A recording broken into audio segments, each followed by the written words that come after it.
The Out There channel. Please sub and share.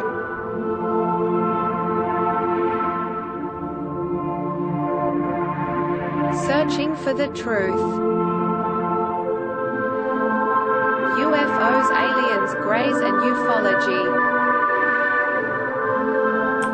Real images, real stories, real videos, real cases, researched and investigated by professionals in the field and cutting-edge discoveries.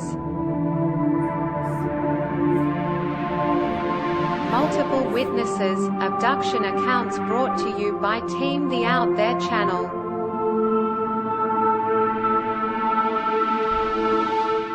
Good to be back. 5, 4, 3, 2, 1. Action.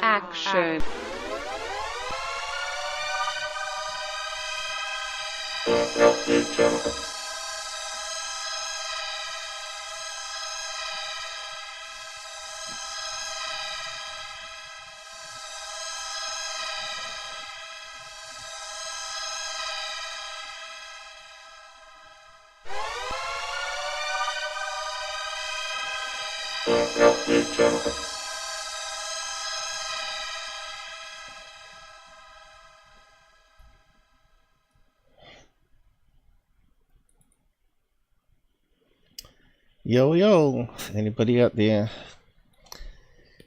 Got a few little niggles starting today, as you can tell I'm a wee bit late.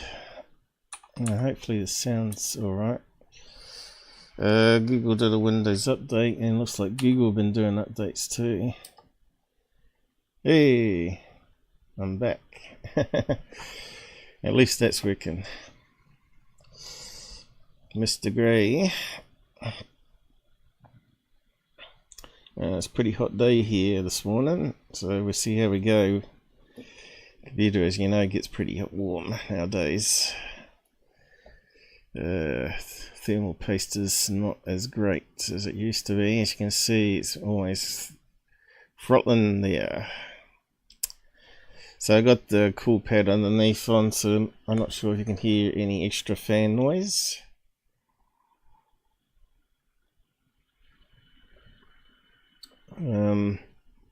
So yeah, I didn't do one last weekend. It was a really busy week prior to the weekend, and I had to go to the doctors and whatnot, and run out of time really to put a show together.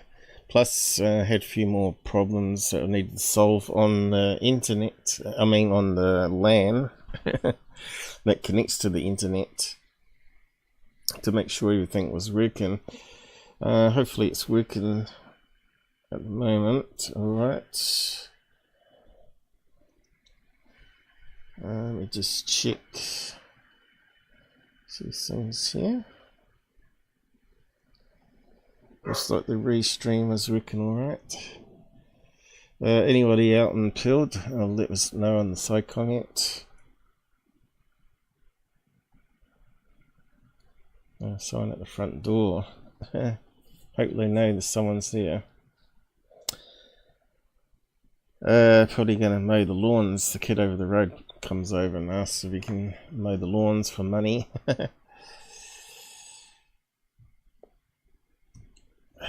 Yeah, I haven't really got this organised very well, have I? Now I've just got to open up a few more things here.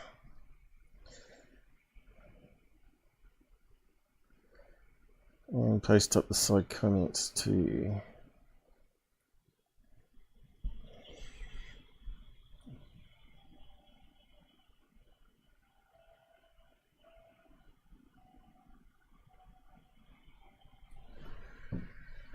No one's answering the door. I don't know why.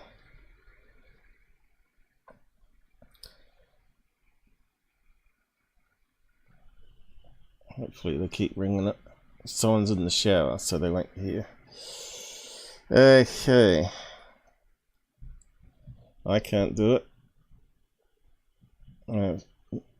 Old man, he's deaf as a post. It looks like he's finally talking to someone. Hey, I'm finally up and running.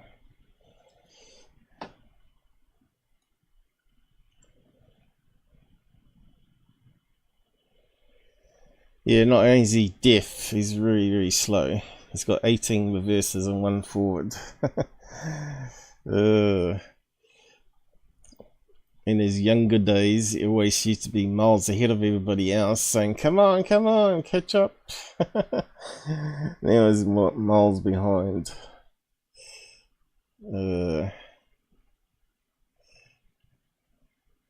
That's the old age catches up in the end, doesn't it?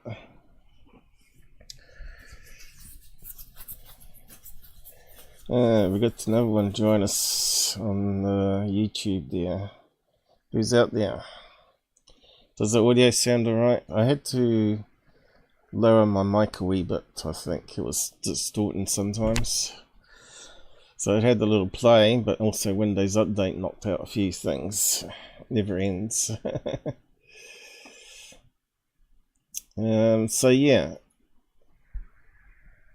Just pushed out side comments. I forgot to do that with the doorbell ringing. So we're just going to do a catch up on various things. I'll place my website.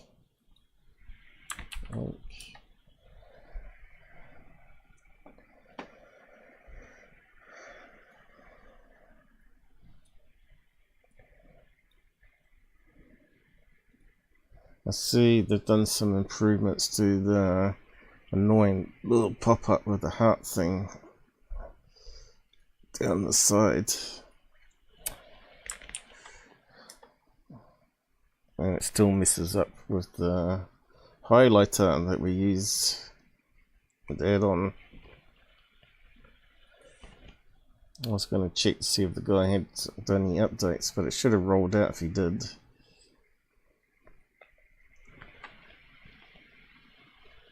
Yo.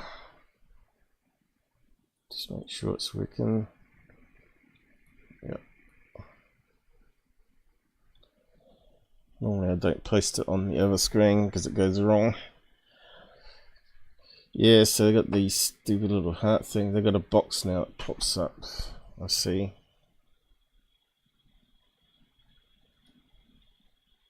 What's it meant to do though? You need to click on those and it to do something, isn't it? Oh right, there it goes. Maybe you can't do it to yourself. I don't know. That screws up the add-on though. So I just want to go on a bit to show up some things to newcomers here.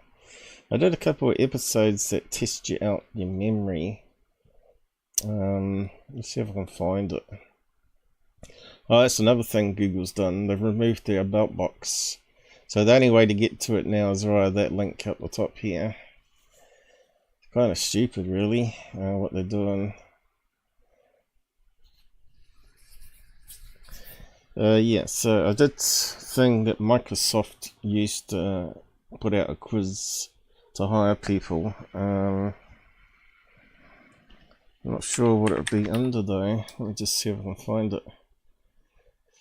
It's amazing that Google hasn't promoted it very well.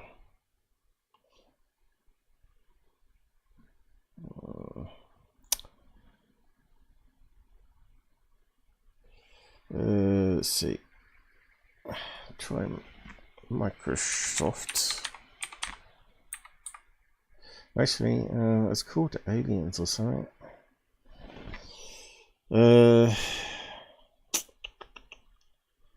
It's been so long ago since I've done it.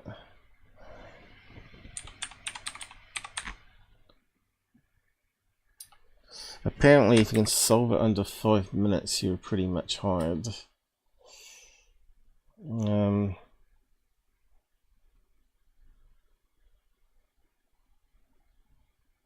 Stephen Hawkins. Yeah, don't see it. What's that one? Didn't come under Microsoft. See, there should have put some more keywords in the description of that probably. Tests maybe. Exam. Perhaps there's stuff to search in as well. Test, test, test. It should be a really old one.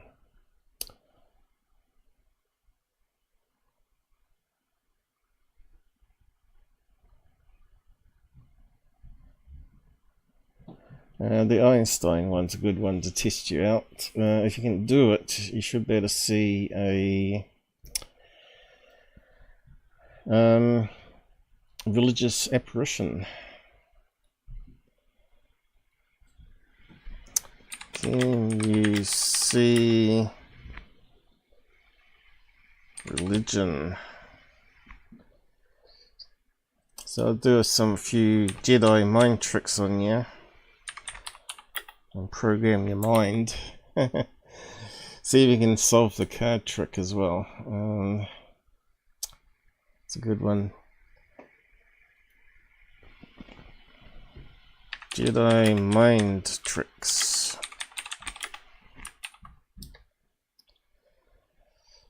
It also plays into the UFO field, where you can see something in the sky and be mistaken what you're seeing. This goes through the process of how our brains can be fooled. So yeah, if you go through that whole thing, it should be really good if you can solve it all and get all the outcomes. Now I'm just trying to find that. Here we go. It's called the Out There Channel Mental Challenge. Oh no. Not as in mental as in nut job, but mental as in solving puzzles. So you got to help these aliens get back home.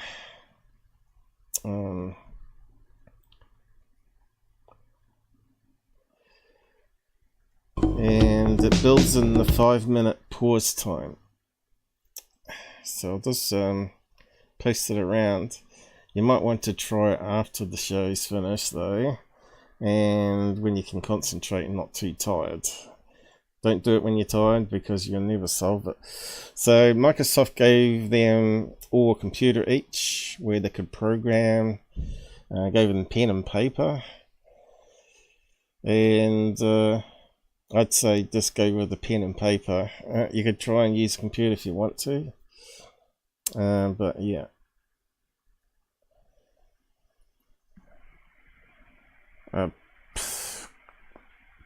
Mental challenge. Oh,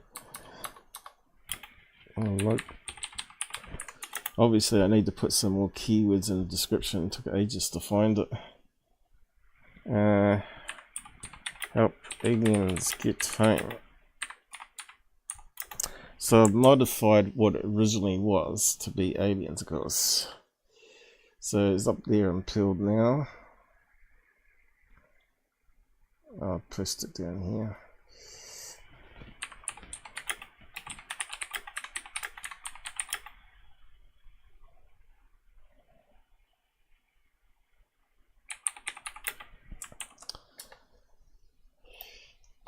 So I could just play intro a wee bit. It's got my crazy music from the old days on it. Welcome to the Out There Channel Mental Challenge. Grab a pen and paper. You will need to write down some things before you begin the test. Apparently this is a Microsoft interview test. They expect you to do it under 5 minutes. Read the instructions above and write down the things as you need it. So that will test out a few of yours. I'll see how clever you are. I've only known a handful of people to solve it under 5 minutes.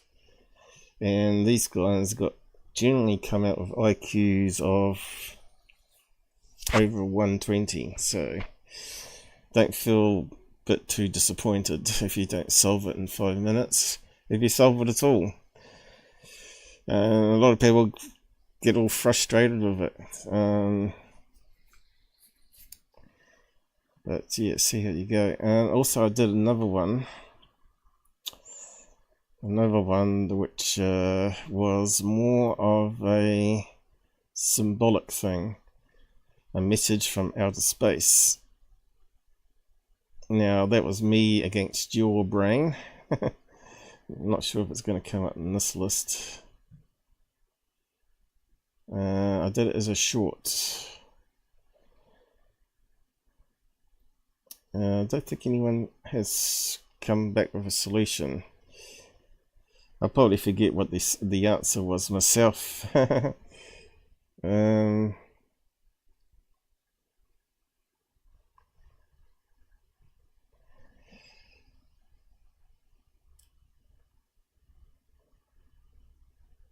It's to get your mind in the right thinking when it comes to not being fooled by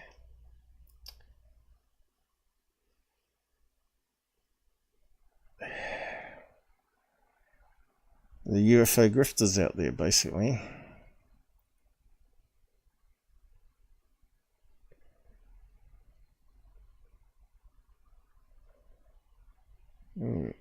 There's not a list in there for test. Let's see, what did I call it? Message.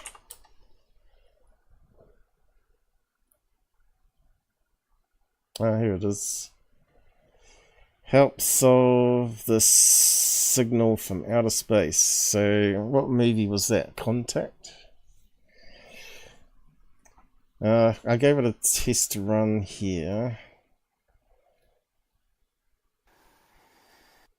I had to use my smartphone to do it, to get it into a short.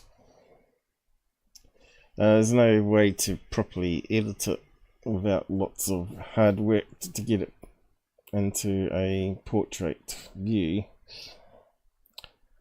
So you might have to zoom in on it. Let's see. I got a few views, 100, over 100. Now that's pretty good for me. But anyway, a signal from space was received from Proxima in a form of higher.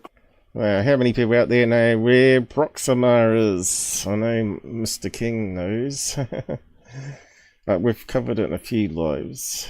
And we were talking about where's the possible location of where aliens would come from.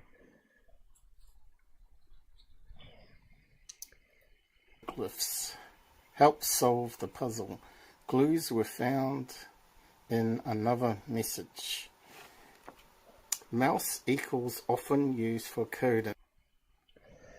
So the message comes in symbols. That breaks down into a English sentence. So I got a few clues here. So you'd have to go through it, pause it.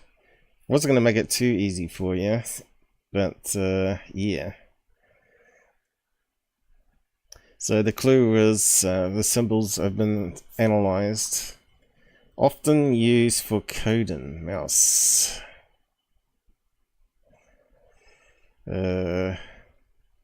Keyboard symbol, a key name. So there you go. That'll get you thinking, I think. And yin yang, DNA of life.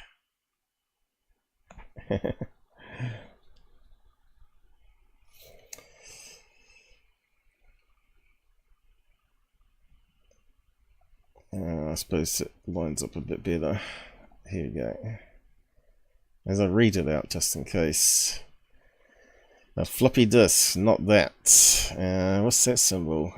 Clover? Don't fail. And what's that? German Iron Cross, is it? What's that thing? Goes back to ancient times, isn't it? Is not me. Is not me. It's quite simple once you figure it out, though. I don't think anyone's posted anything. No. Anyway, did I post that one up? Yeah. No, I haven't posted that one up. Alright. Solve Message from outer space. I'm probably the only one that's ever done this as well. No one's copycatted it.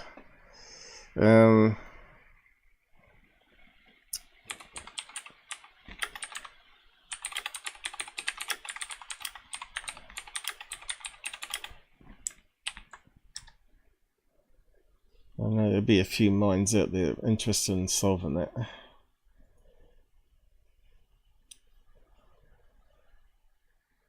Probably people that do crypto puzzles, is it? So we should be live here.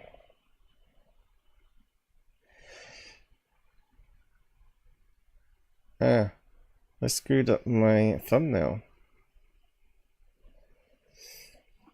Now that really annoys me. I had it all set up last night, and now they've gone and changed it.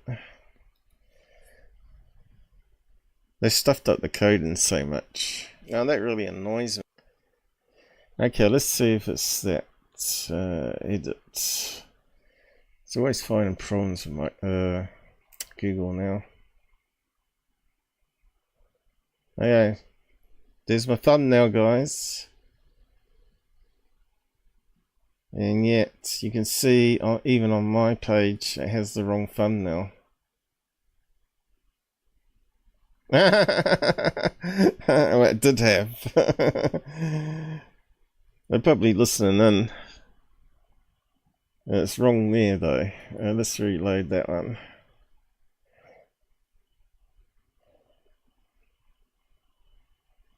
Ridiculous, isn't it?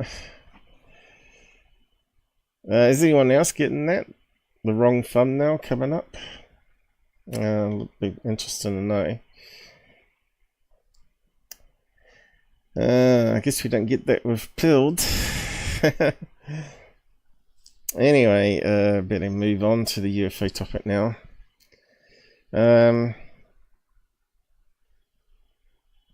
So I'll go back to the folder here. Start off with this one here. So this case come out on, the proof is out there. Why is that on the wrong screen?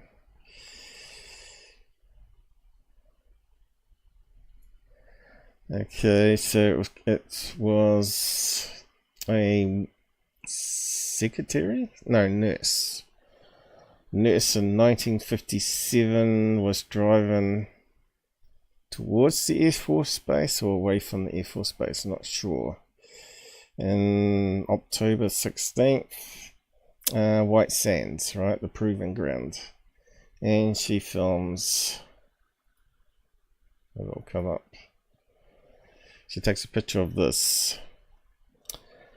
Now, do you think that's a UFO? Now, she claimed it was hovering in the sky. Now, what's the red flags for it not being a UFO?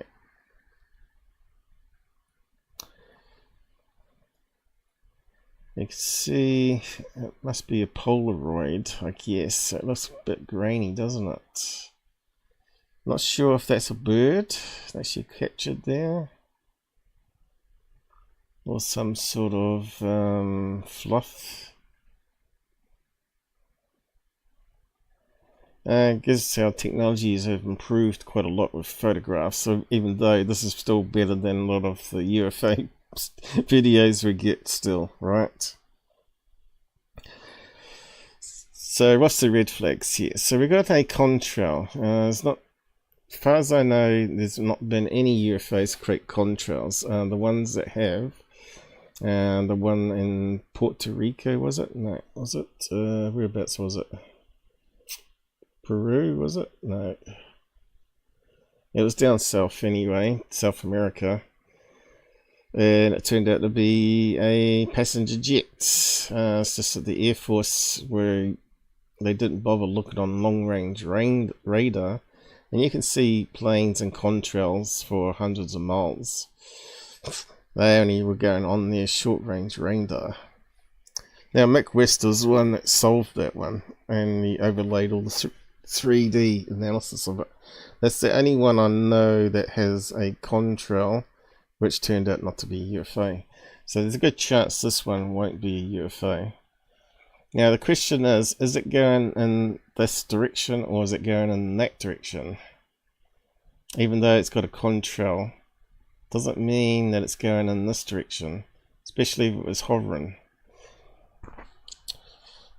So the red flags for me is it's not actually symmetrical. And if you look at the edges, it's not perfectly smooth. It's very cloud-like, right? So there, it's not totally symmetrical. Still, if we analysed it, we'd see it'd have it's not going to be the same top and bottom there. And normally UFOs normally had some form of dome on top, especially back in those days. And you can see here it's definitely not symmetrical at all. So it doesn't meet the typical flying saucer aspect in that sense. Now to me it looks like something's come out this end. Something's coming out this end. Is it because of there's a contrail, there's some energy thrust being put out this side? And what could it be?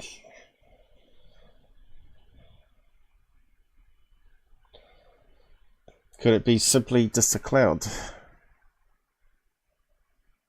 where a jet has passed through?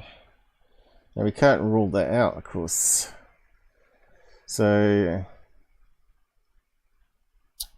fighter jet passing through, coming out this side, punching some sort of contrail out that way. Could well be. You got to think of things differently. You got to take the middle ground and think. We only got one photograph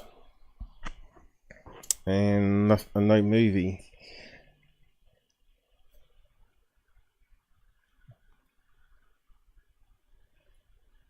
Looks like a orb there though, doesn't it?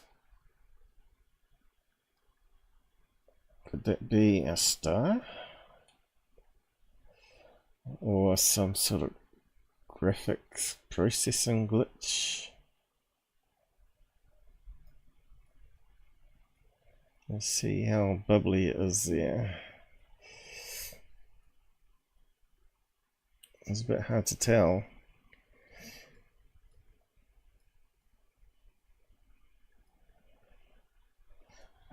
Anyway, just have you thinking on that one. I'm going to have to figure out if Google's going to fix that problem up. But anyway, so it does annoys me that they don't even check things, you know, before they roll it out system wide. So I did a couple of searches for something similar, and this one popped up. Do you think that one's a UFO? What do you think that is? Anybody out there? Anybody alive? What is it? It must be coming up to midnight UK. Must be someone up in the UK, surely. And it must be like 5 PM gone now. Coming up to 6 PM Eastern. 3 PM in the afternoon in USA. There must be people around. So this looks like it's got some sort of contrail happening to it, hasn't it? So what do you think that looks like? Does it look like a UFO? Oh, it's got some sort of pop-up that's going to ruin it with the words in it. Kind of looks like a plane on fire, doesn't it? Kind of looks like it's got that. It's also at White Sands, this one. got the little, looks like it's got a tail fin. Looks like one of those early planes coming down to crash, doesn't it? But it's got that sort of cylindrical whiteness cloud after it. You see, so if this thing here was a plane, right, but it's actually another missile, if that sort of just went away without any more contrail, you would have that floating in the sky. Because it's coming down on an angle though, it's a wee bit strange. But I couldn't find any other ones as a good example. There's this old case here which is very similar, if it lets me play it. Is this one a flying saucer as well? It looks very similar to what she photographed. So for it's not hovering, it's moving all the time. So I'll just play this clip here.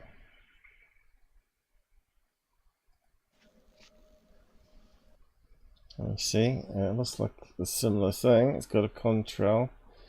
If we played around with the filters, let's see, there's a little contrail happening. Now it's leveled out, very similar to her picture. So you reckon that's a UFO? Again, it's not looking really symmetrical.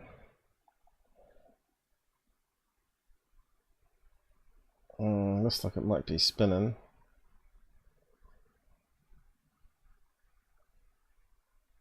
Bush! A UFO crash site. Oh yeah, so that's been proven to be a test missile that went wrong. And it went out of control and went straight into the ground. A lot of UFO people have been putting up for years as clickbait, like this one here that we're playing it on.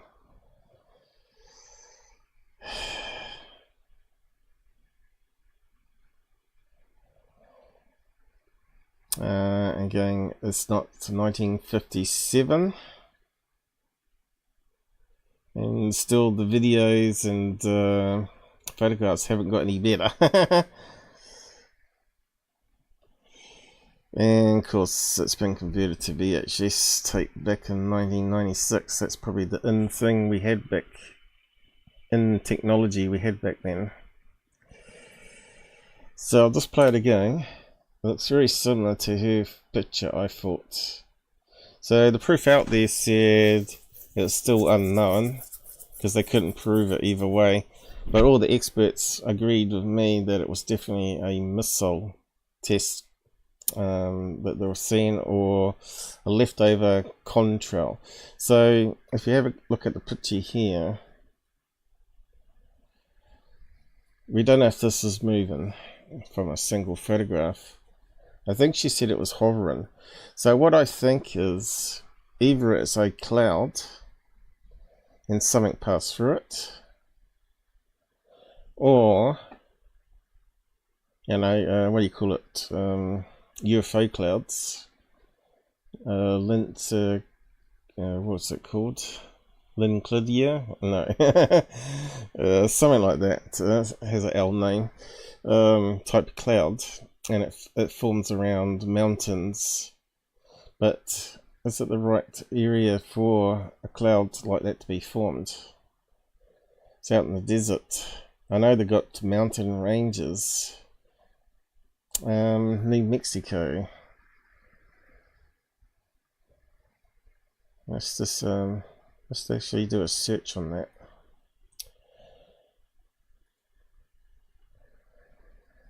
UFO class, what they called.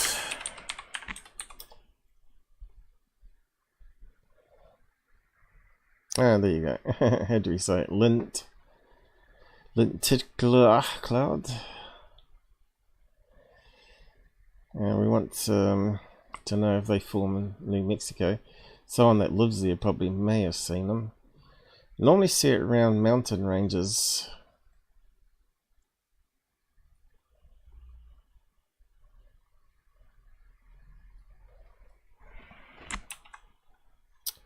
I'll try New Mexico, see if anyone's filmed it.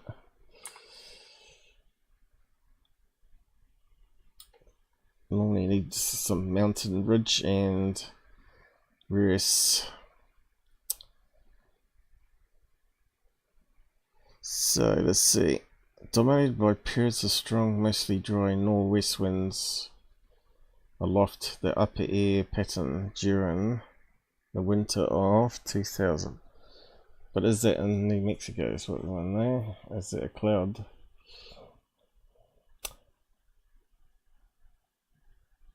Okay, where's the location?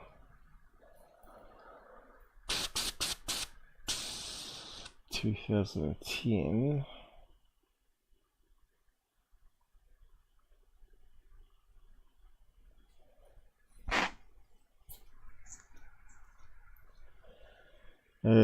Does it say anything what mountain range it is?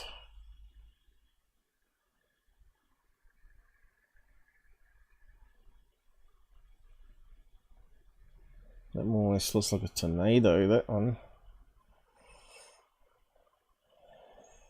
I don't see any. Oh, here we go. I saw something then. New Mexico. So they do get them in New Mexico. So it's a possibility. The image to the right depicts the Albuquerque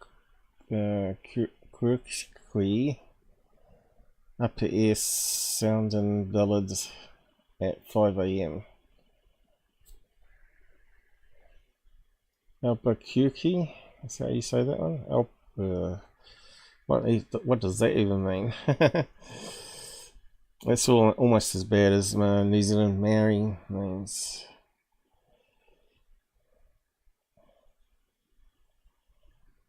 Whereabouts is it? Looks pretty dry there. Dino beaver.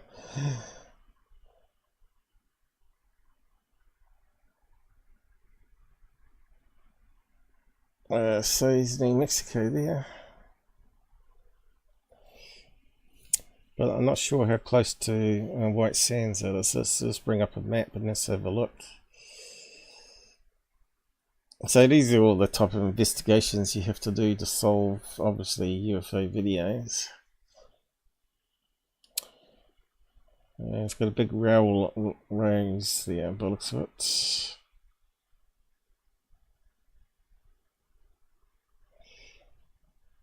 I'll just zoom out here. New Mexico. There's a big place. Go to satellite. Looks very dry. But you can see there's a mountain. Probably best on Google Earth where you can go 3D, I guess. So yeah, White Sands we want, don't we? So we know it happens around that area. But could it have developed and sort of drifted across the desert? Of course it could.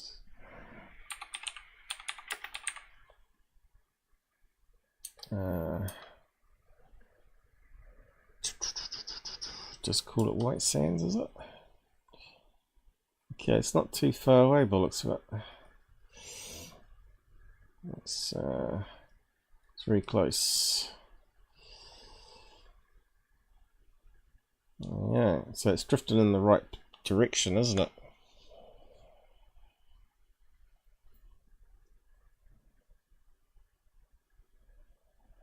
So what did they say? Norwesterly. So coming this way. Wouldn't that be drifting away from the Air Force Base?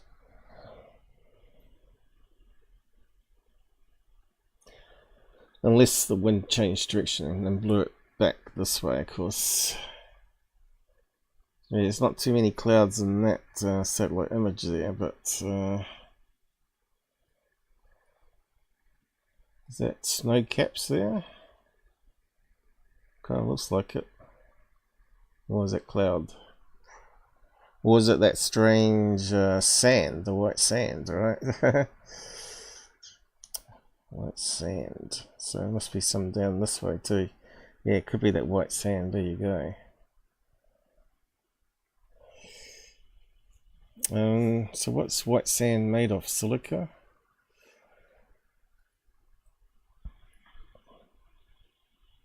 Oh, we got someone up and pilled, have we? We got someone alive! First time here. Hi Karen, thanks for joining us. I just noticed you here. Hello. Thanks for joining. Commenting. Most of the time I'm talking to myself, I feel. But hopefully someone finds this useful, or stuff they've not thought about in the past. So yeah, white sands. Let's find out about the makeup there. Obviously they must get dust storms and little eddy tornadoes that suck up the sand. Could that be like a sand cloud even? Who knows? It's possible, I guess. What is the sand made up of? Right. Sense. Maybe there was a substance that looks very much like snow. And my friend, who I don't hear from anymore, Bob, he lives in New Mexico. He hasn't replied for me for 4 months, so I just wondered if he's died or not. I just don't know if people get mad at me for something in Mexico, but yeah. He was getting up there in age, I think.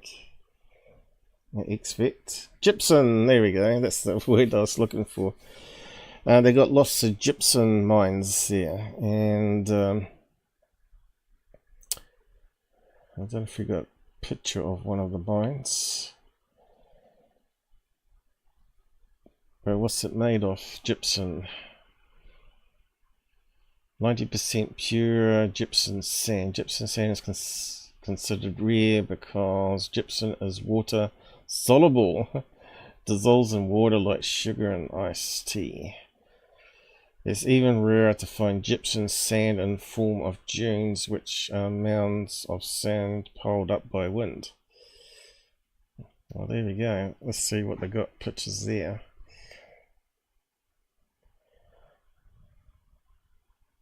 And there we go, got a close-up picture.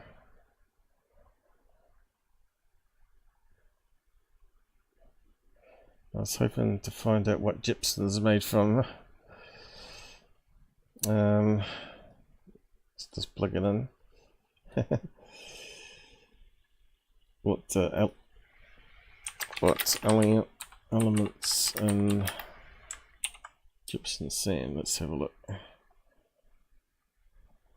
Oh, there's a big long name. Calcium, sulfur, oxygen. 3 elements. It's made up of calcium, sulfate, and water. Alright.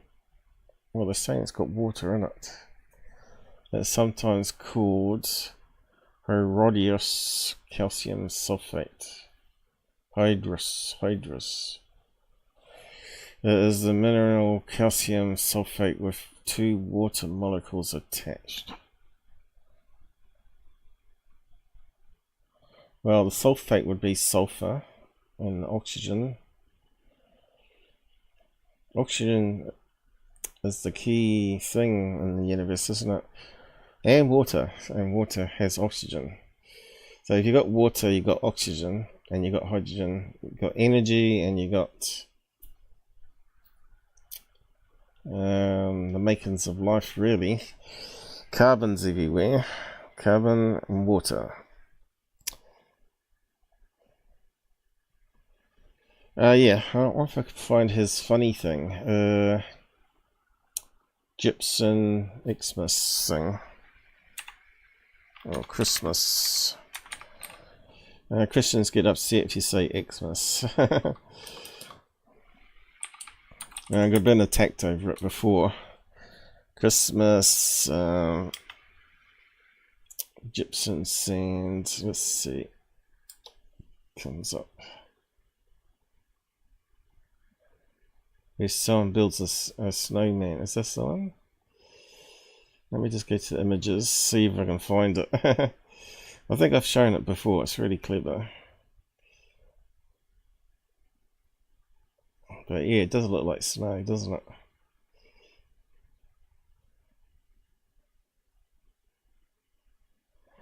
I just wonder if you can breathe it in and cause your lung problems.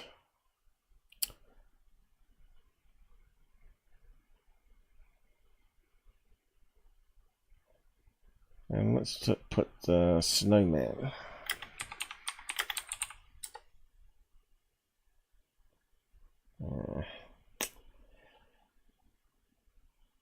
Not that one. They're on the beach. I don't think I've got handy the image anywhere handy, because I wasn't thought I was going to go down this topic line today. Maybe I'll find it and bring it back another live show, maybe. Just zoom out a bit. I think it was near mine entrance. What if it would come up there? Mine should be online somewhere. What's happened there?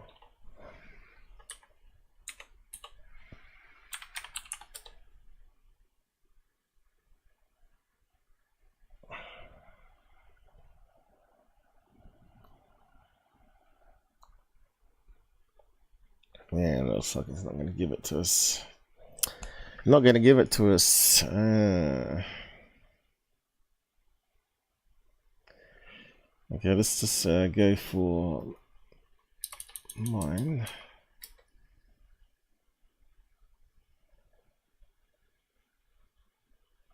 Normally get an entrance. Here we go.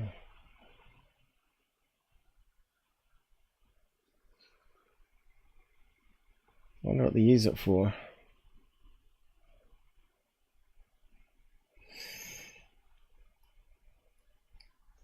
Yeah, I'll probably have to search for it again. I think it's like a Christmas card or something. You can buy in New Mexico around the mine, probably like a tourist thing. That's really clever.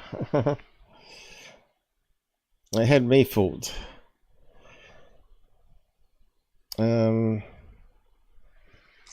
What is it used for? Oh, I forgot to change. Gypsum is a common mineral that is used in a variety of products from drywall to toothpaste. This binding material is versatile in its many uses. I wonder how many toothpaste use it, if any. I thought they used like fine clay, because when you rub it on your teeth it feels a bit gritty, doesn't it?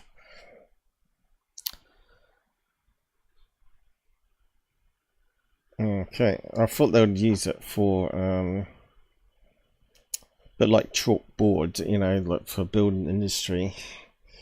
Anyway, moving on. Bit of interesting science bits here. Shame I couldn't find the snowman for you though. So we're proving that there was funny clouds. So getting back to the UFO thing, we're proving that you can have like UFO clouds there with a jet that passes through. So we can't rule that one out. And we don't know which direction it's going. So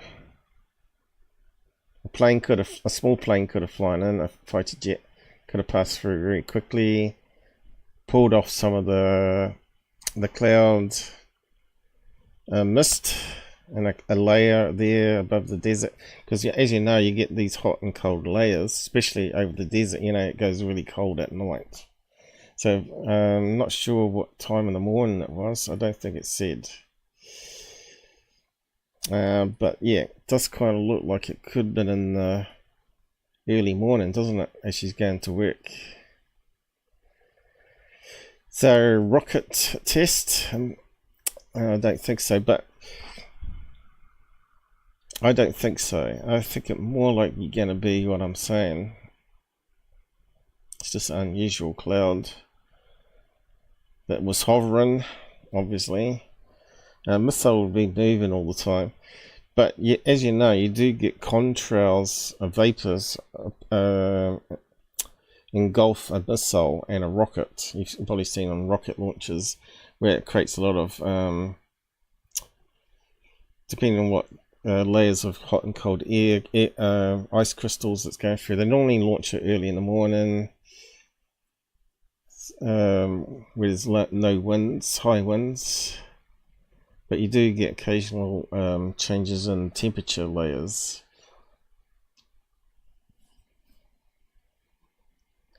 But that would be a lot of mist coming off the missiles that's moving. Yeah, you probably could do a search on that, right?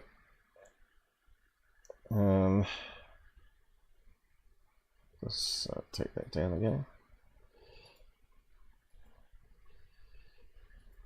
You could type in rocket contrail, maybe. Oh god, what's going on? Hit the wrong key there, it did something. I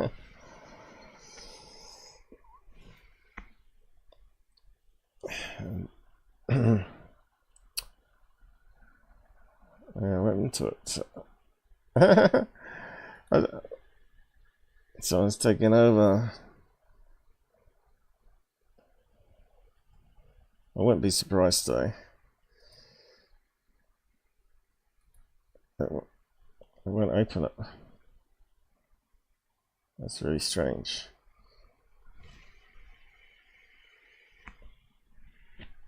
Oh, it's coming back. I wouldn't be surprised if I got some sort of back door for Men in Black. Oh, there we go again. Oh, it's back again.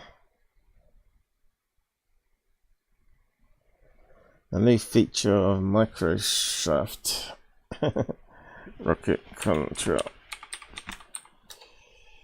See, I can't be busting their best UFO cases. It's gonna throw them off kilter. So we'll be talking about that in a minute. But I thought I'd start with a video analysis here. So this now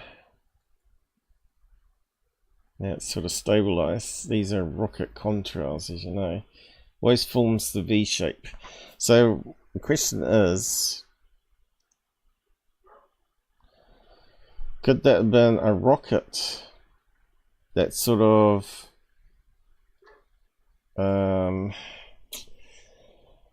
went to a second stage, created a plume of cloud, and the first stage, I mean, as the second stage shot off this way? It's possible. Another possibility there. So we know SpaceX has a very unique rocket design and various stages that come back to Earth and to recycle. And it made this what they call the sperm contrail. And you can see it does sort of have that UFO shape to it. You can see they launched and separated there. I think that must be one coming back down, is it? A bit hard to know. And here's another one separated here.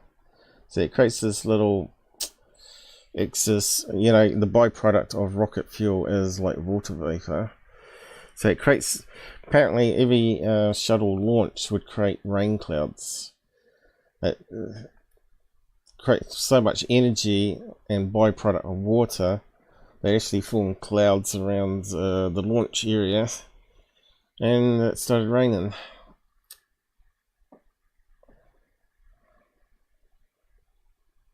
There's one that's gone out of control, exploded.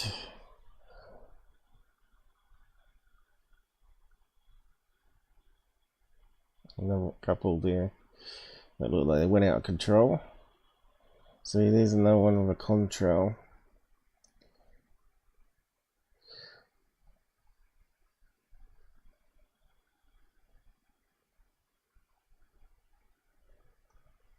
So, yeah, calling it UFO, I think it's just disinformation there. Most likely a rocket is what they should have said. A missile or something, you know, being tested.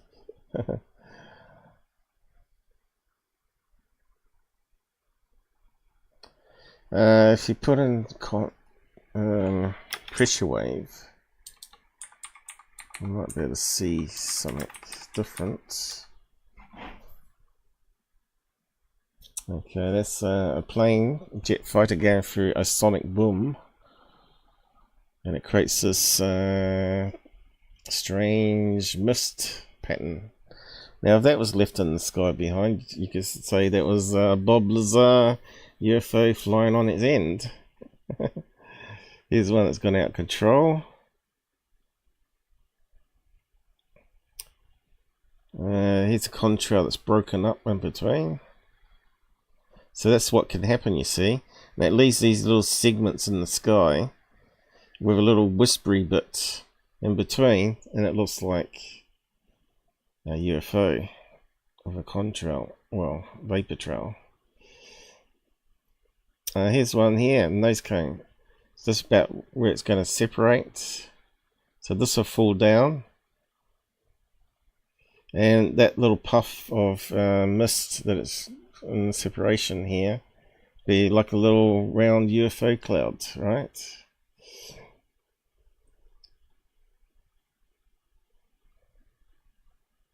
Look at that one, it's gone around on a curve.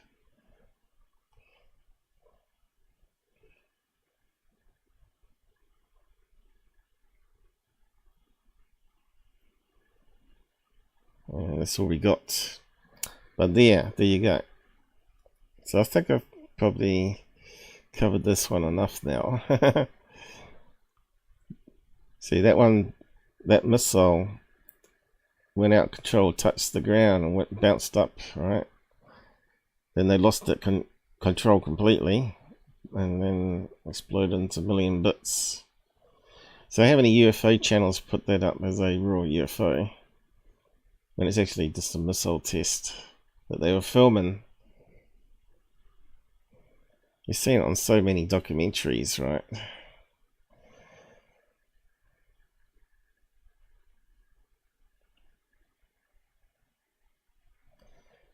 So yeah, that sort of does match up very closely with this one here. So yeah, still could be a missile, could be a cloud. Either one, but UFO unlikely, right? So I'll just move on. I won't share that one. And this one here, this was actually what they were mucking around in Area 51, I believe.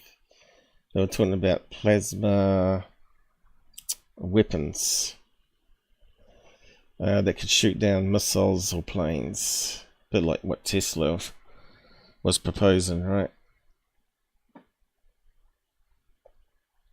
Where's the blurb? There you go, US Army Nautilus program, laser destroys rocket in flight. So whereabouts did it get hit? Looks like it got hit there. Lost power, it's coming down.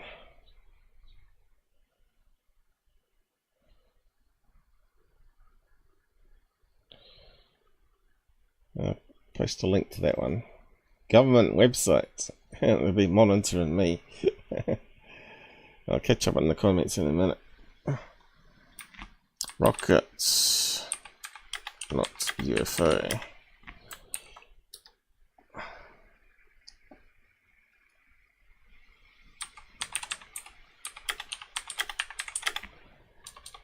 I got a few more people join us on the watch counter there on YouTube.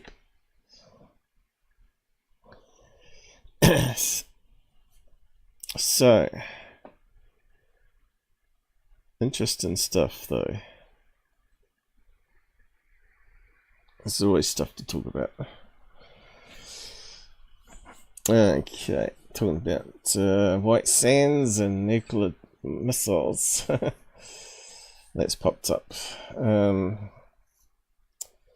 Yeah, there's a lot of talk about this here. Nuke Officer testifies to AARO. So there's a lot of news with AARO lately. I don't really keep covering the same old crap all the other talking heads are talking about. I rather talk about real stuff in UFO field. The UFO cases, the videos, the pictures, much more interesting than all this garbage. All the drama. All the smoke and mirrors, right? What we got up here? Sub pack vet. That's kind of a mouthful. How's it going, mate? Could be a female, I guess. How can we scroll up on this? That's always a problem. There we go. Doesn't like me when I zoom in. I heard the word and got triggered. Yes, Drax. What are we talking about here?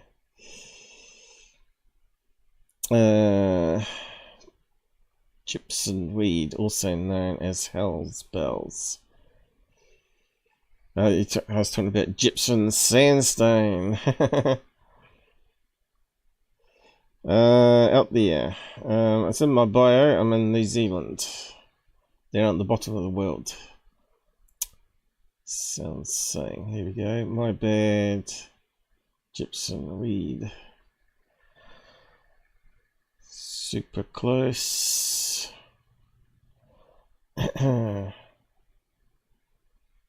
Gypsum as a plant, is it? Is it a white plant, is it? Calcium carbonate? No. Calcium sulfate. There we go. It's this Karen up there and Super Pac-Man. Thanks for doing this. Submarine Pacific Veteran. Okay. Welcome to the show. Military insights are always welcome, of course.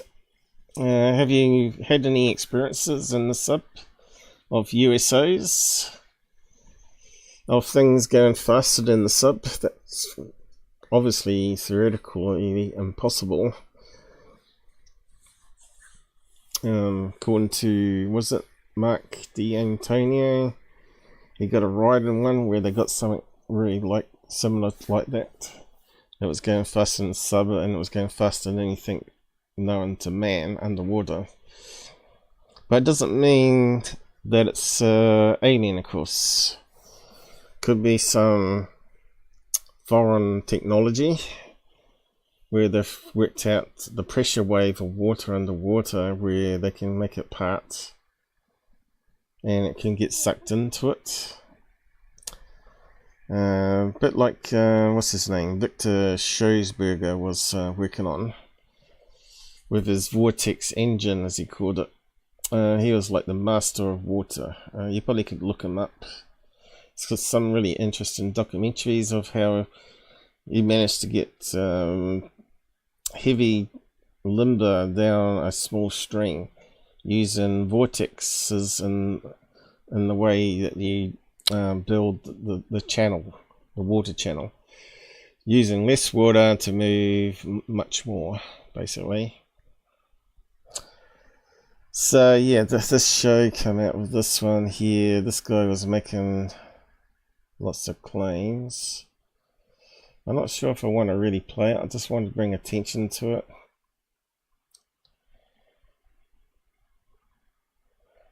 So you've heard about UFOs messing around with ICBMs. So obviously this is exclusive, so he's got copyright control of it, right? But we can sort of use it under fair use, I guess, and transform it a wee bit. Former United States Air Force Minuteman ICBM Nuclear Control Officer David GoodAll reveals his experience with Dr. Sean KirkPatrick, who no longer works at AARO. We'll be covering that in a minute. And what went down during the testimony to the Pentagon UFO/UAP program AARO. We also have breaking news about David KirkPatrick, whistleblowers, why government UFO UAP whistleblowers avoid testifying to AARO. Something Congress is not aware of about what is going on at Pentagon office. So yeah, it's been lots of stuff come out. Had David Grusch was claiming that KirkPatrick was ignoring some of the stuff he was trying to reveal to him, and KirkPatrick was saying that he hasn't had any contact with David for 5 years, but it was a lot of hearsay about it. Not enough information, right? Like, how did he contact him? Was it by phone? Was it by letter? Was it by email? Or was it in person? Or was it sort of passing in a hallway? You know how people say hello to you and stop you on the way through a shopping mall or whatever? And it's something you probably forget later on, right? So, yeah.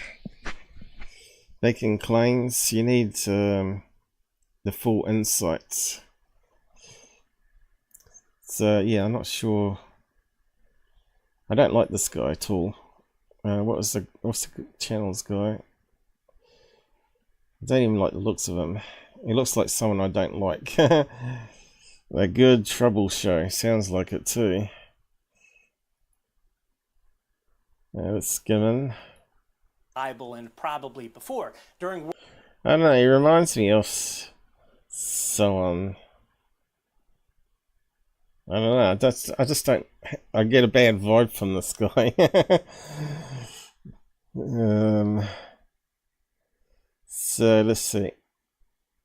What's the exclusive? The intelligence committees. I actually had the people with the first-hand knowledge provide a protected disclosure to the Inspector General. It's very low. Wow. Okay, so keep in mind, folks, that Grusch was under oath. Grusch could have been charged with perjury if he was lying to Congress. That is serious. I think it's the way he's talking with his mouth there. It doesn't look normal. By the known laws of physics. Wow. Okay. Okay. So, yeah. So people wondered if KirkPatrick and his office, mandated by Congress to investigate the UFO phenomenon, would do its job in good faith. I mean, after all, we've seen decades. As I always keep saying, when you've got government involved, you can't trust anything the government are going to do.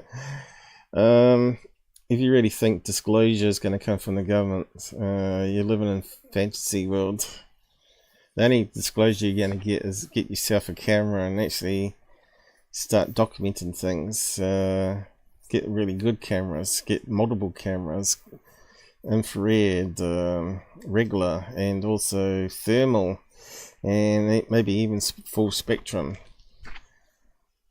And if you can catch the same object on all those cameras on high-end HD, it's going to be very hard to explain that away, right? So we've got a few people out there now in the field trying to do that. Technology's getting cheaper. So yeah, you never know what's going to come out in the future. It might even be why I'm on the live show now. Maybe something come out we don't know about yet. So crash recovery and back engineering program. I mean, seriously, talk about the fox guarding the hen house. You cannot make this shit up. So even that's a lot of hearsay, isn't it, about the crash retrievals. Obviously, there's going to be crash retrievals, especially since the space program, right? So anything that sort of went wrong and come back down, they want to go and collect it, salvage it, and see where it's gone wrong. So they would have had special retrieval programs in place, especially out in the desert. So it makes perfect sense when they were doing testing out planes and they crash. So they want to go and pick up all the bits. So yeah, could it be UFOs as well? Of course, but we haven't had any evidence of that still. And I don't think we will.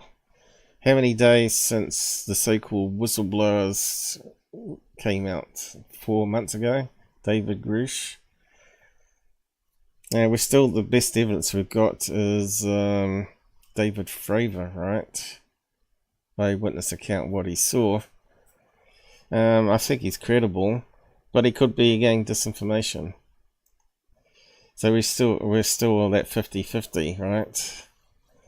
Got to remember that he used to buzz campers with his jet craft to see if it got reported as a UFO sighting. So he was a wee bit devious, and he'd be like the perfect candidate to use to cover up a secret testing program. And he may have been just recruited into that job, same as Lou Sondo apparently was. He was never a ufologist. He was always in counterintelligence, right? There was no such Pentagon program as ATIP. It was like a personal program outside the Pentagon, that hobby group. And sure enough, that's where they assigned me to go. So I was a launch control officer with the Atlas E missiles for 1 year before they were downgraded and dismantled in favor of the Minuteman. And I left Fairchild in late June of 1965. And then I was assigned to Minot Air Force Base, North Dakota, with the Minuteman missiles. So I had to go through training all over again, this time with the Minuteman missile. And after... So the problem here, though, is that the skeptics could say that there was no problems with the electronics. It was always going wrong, and they used to have boards that they pulled out and slid in new boards, right, to repair the system and keep it up to date. But yeah, how would it activate the launch, the codes? Because how would you break all the codes? You would have to have them bypass the system completely and then put the codes into the missile nose cones, surely. But again, all of that's going to be, censored. So we're never ever going to get the full story on that. Probably not in our lifetime anyway. Maybe eventually, once the nuclear program's all been dismantled completely and it doesn't matter about the secrets, future people might find out. After 6 months of training and a few more months at Minot, I became a launch control officer with the Minuteman, with a commander over me named Major Gordon Tollerud. And we had, this was in January 1960. See, not sure if they've got cameras they can see from their cubbyhole down underground, wherever they allow that to happen. Like, you'd like to have cameras to see what's going on outside.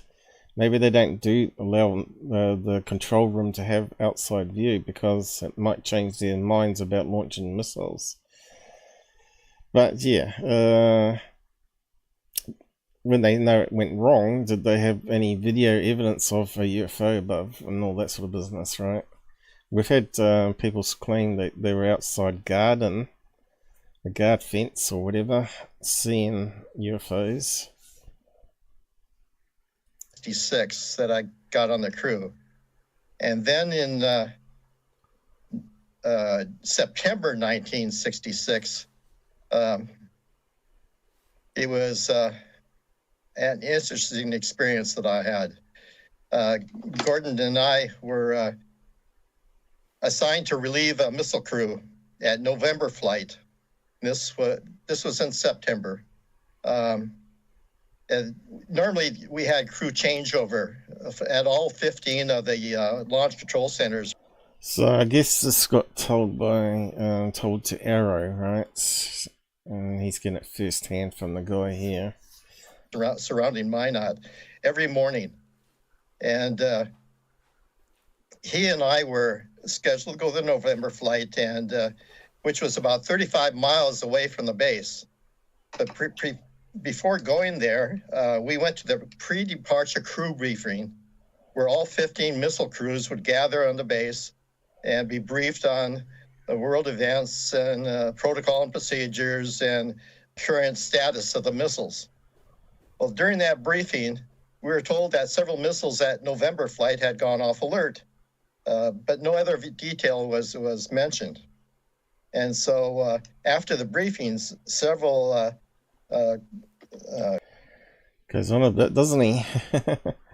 Get to the Grusch line. Crews came up to Gordon Tollerud and I and says, "Did you hear the news this morning?" And I said, "Yes, I did." And my commander did too. And the news was that residents of Mulhall, North Dakota saw several UFOs overnight. And it was west of town.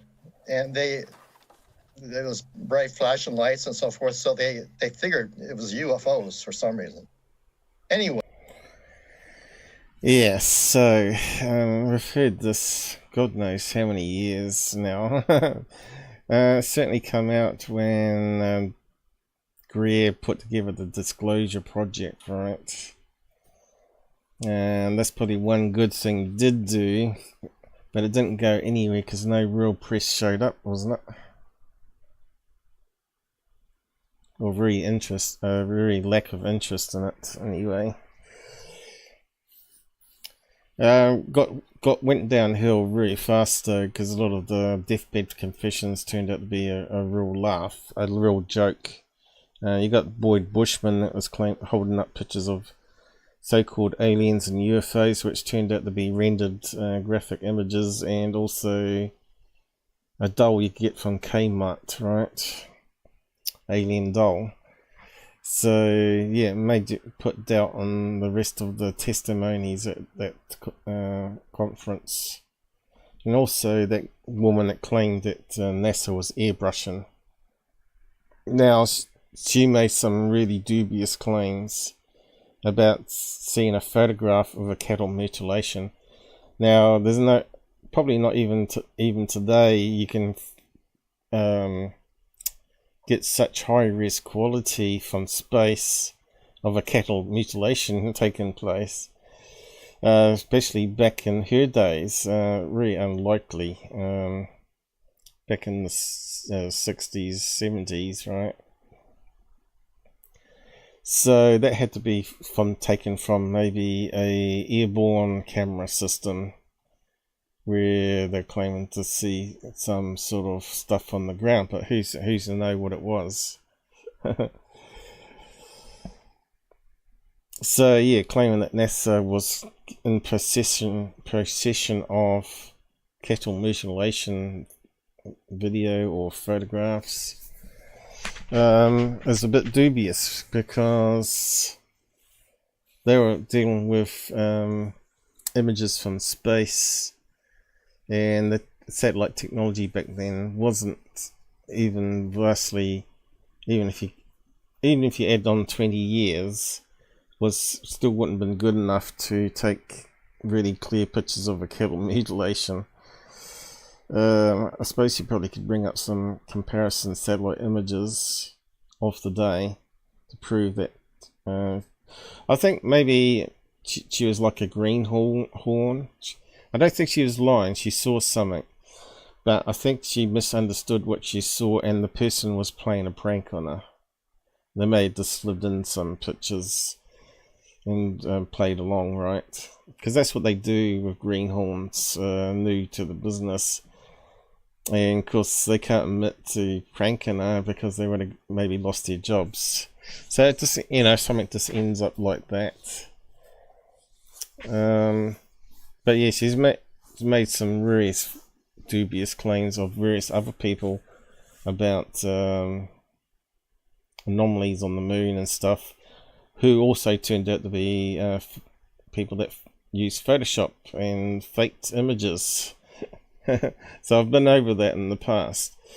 So yeah, Dr. Greer, even though his disclosure was a good idea, it fell apart very quickly when people started, well, the UFO community started looking deeper into the topic, into the claims, I mean. But anyway, let's carry on with this story. Those missileers that came up to Gordon Toller and I after the pre-departure briefing, that was the news that they were talking about. So this was on our minds as we traveled by car to November flight. And we traveled through the town of Mulhall, North Dakota. And this was on a Sunday morning, and that town was absolutely dead. There's nothing going on. So he's not said that he's seen a UFO yet. And 3 miles west of town, we pulled into the launch control facility topside. And we got briefed by topside people on what happened overnight, and it was absolutely unbelievable. But anyway, after some discussion with topside people, we went down below 60 feet underground to where the launch control capsule was located, and the mast door was open for us, and we walked in. And when Gordon Tollerud and I looked at the far end of the launch control capsule, at the launch control console, we saw that there were red lights all the way across the board, indicating that. So yeah, so far doesn't screen aliens and UFOs, really, does it? So I'll post a link to it so you can have a listen to the rest of it. I just don't trust this guy, not honouring fair use though, so he wants to control what this guy's saying, obviously. I'll post a link and time set it to there. Next, want to get on to more interesting stuff, more current stuff maybe. I don't know. We'll see what's out there in UFO videos and pictures. Can't spend too long on this sort of stuff. So I suppose he's going to go on for hours, is he? Yeah, look, still going. So after this thing, you can even talk to your wife about this. Oh. Of course not. What a stupid question. To us. Now, did they ask? Just went straight up, and the missile. Okay, so it's talking about a UFO here, finally. You had never encountered that volume of missiles going entering a no-go state, correct? No, like I said, the most we had ever seen was 2 that were off alert. And like I said, I was there as the launch control officer from September to... oh no. Yeah. Oh, he got some donations, did he? How much was it? $10. $10. Rejected the MFR. Did they reply to that rejection? Yes. Okay, let's just move on. You have to listen to the whole thing if you can withstand it, of course.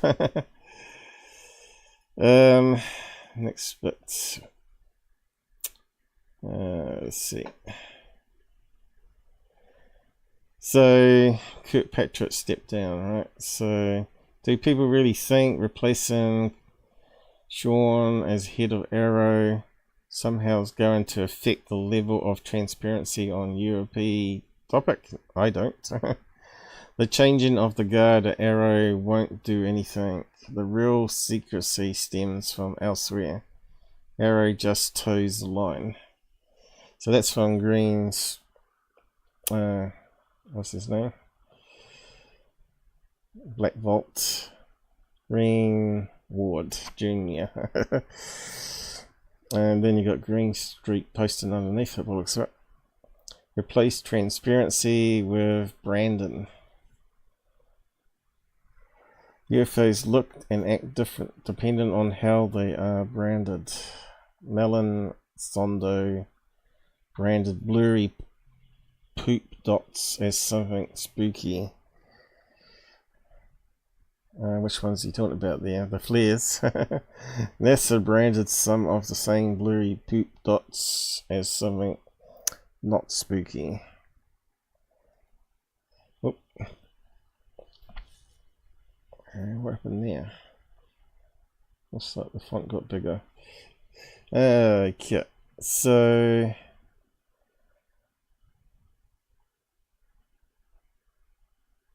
I think there must have been more to that discussion there.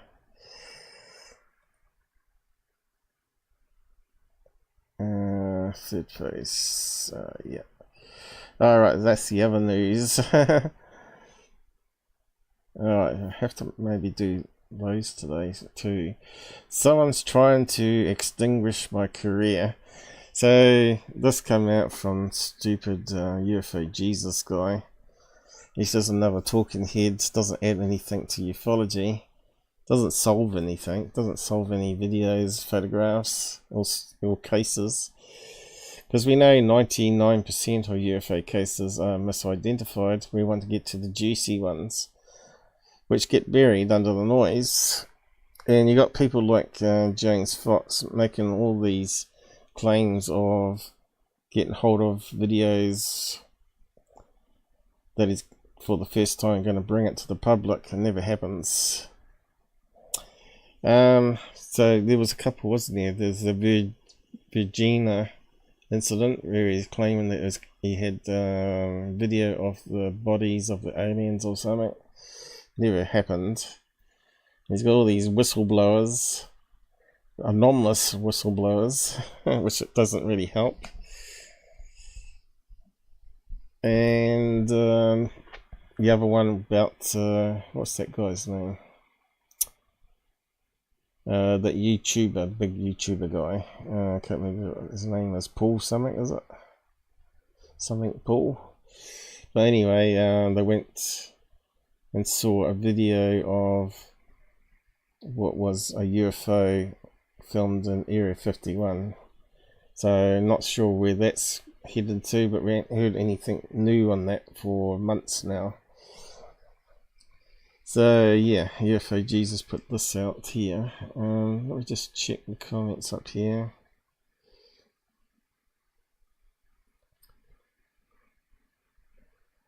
Let's see. Submarine. Okay, he did that. So I asked if he noticed anything. Back then we checked it up to aircraft flyovers bouncing off a thermal layer. So no, actually, yeah, a lot of stuff can be explained, right? Quick Eye smashed the RP07. What's that? What's RP here?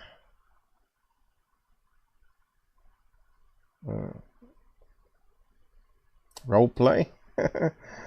I don't know what that means. Something pill, red pill? Right, red pill.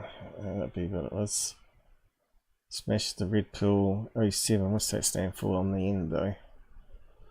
Anyway, moving on. Just play the clip of this. James Fox has alerted us to an urgent and critical situation. His career is under threat. He dropped a video on Twitter just hours ago going over his current situation. Let's take a listen. So they don't even wait for the full story to come out. The full story has come out. His under threat means really his money's under threat. Basically, that dodgy production company called 1091 has made a statement that they won't be able to pay out all the money because they're going bankrupt. Won't be able to pay out the monthly payouts that were promised from collecting movie rentals and purchases to the producers like James Fox and Darcy Ware and who else? Anyone else? Third Phase of the Moon, Dr. Greer. It was Dr. Greer that sort of brought it out first. So yeah, it wasn't anything to do with a hate group attacking him or the bunkers attacking him that's affecting his movie career. It's it's all about money again. And this guy jumped on the news, obviously, because he wants to make some money out of his fan base there, which is quite sizable now because he got in with Sondo crowd. And people like me get a couple of people watching where they get 11,000 views, right? It's just ridiculous. I have the actual answers to this mystery. But I'm not sure if I got a link to it. I think I did have a link, but it hasn't shown up. I think I got it on my Twitter. I reposted some things. Oh, it's got the right image now. No, it's still got the wrong image. Let's see, I put this out to Team YouTube and put feedback on it. They obviously haven't fixed it overnight. They don't give a shit what I have to say, obviously. Let's see. So yeah, I only just finished off the chapters to the last live a couple of days ago. Let's see.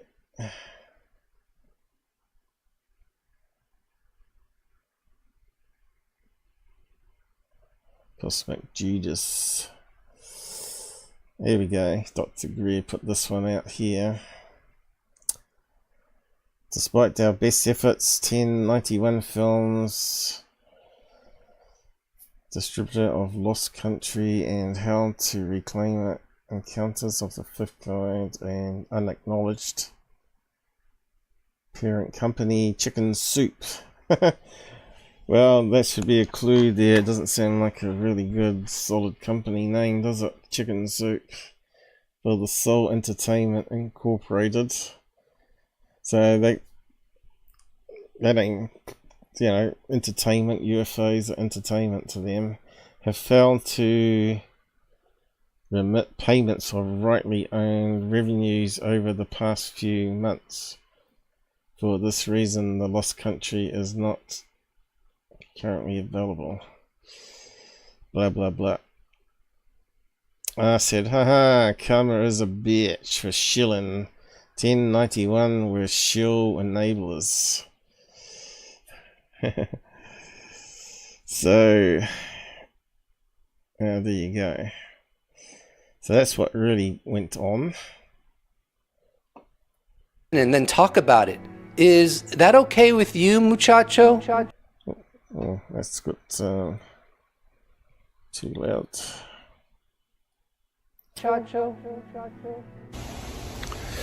Hello, everybody. Sitting in my favorite spot. I hike up to this point pretty much daily.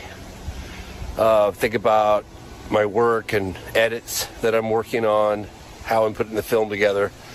But I'm writing this post because I've been holding something in for the last 6 months, dealing with career-related issues, the likes of which I've never experienced in my entire life.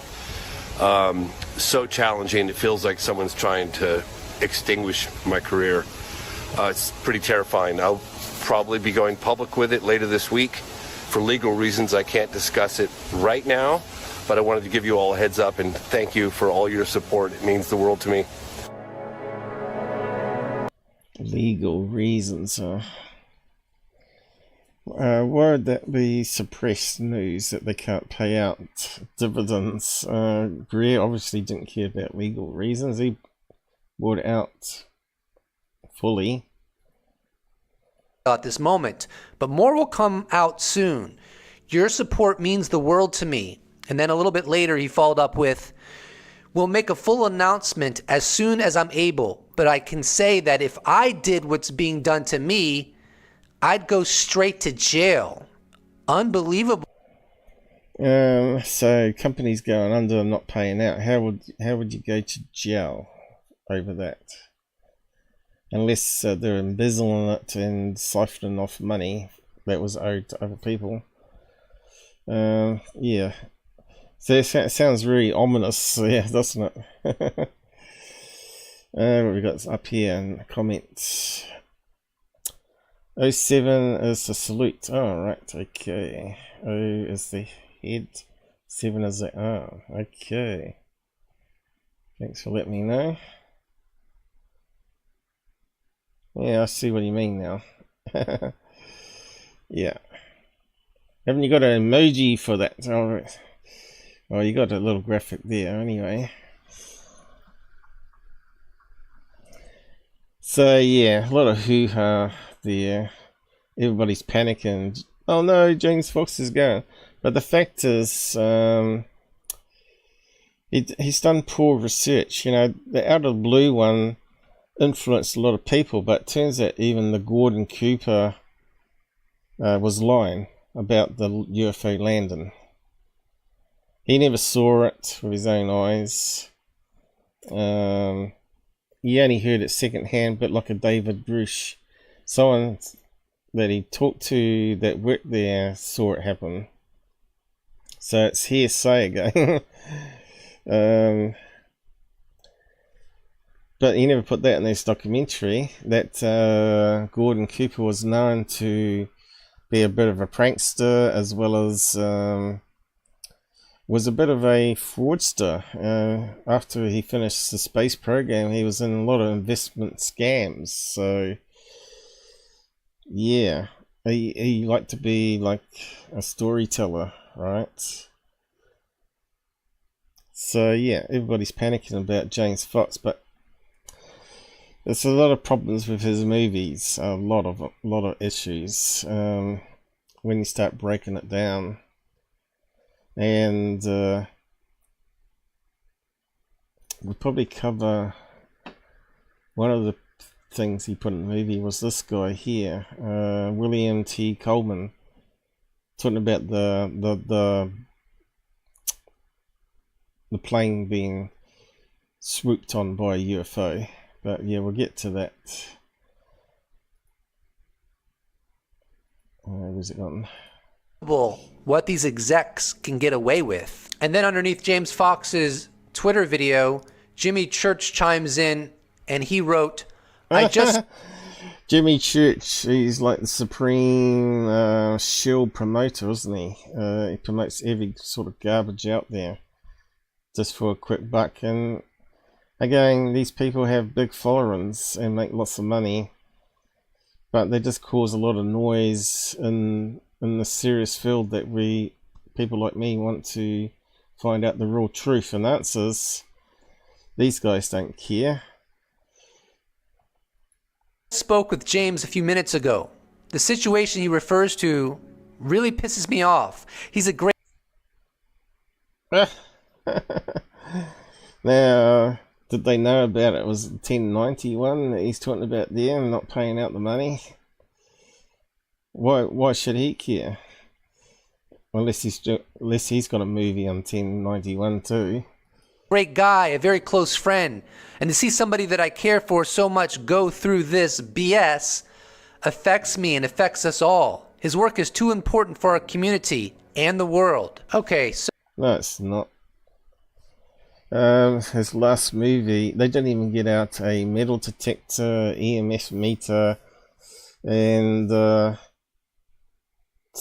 even go door knocking on the houses around, see if they knew anything about the UFO crashing in their backyard. Didn't do any investigation in that movie. It was terribly done. These people are just clueless. I see UFO Jesus as the promoter of Shills now. He's like the spokesman for Sondo and James Fox and people like that. So, who is the culprit that is threatening James Fox's career? Yeah, not threatening. No one's threatening. They're just saying they just can't pay. Obviously, we cannot know definitively, and while there... That's why you should have waited until the full facts come out, you dork. are hints here and there, we can only ultimately speculate. But what stands out... And I hate these type of videos where they're speculating. Because who cares? James Fox. He's made millions of dollars. So he's going to find it a wee bit hard now to pay the grocery bills. He might have to sell something. Maybe one of his investment properties or something. What is his net worth anyway? Who knows?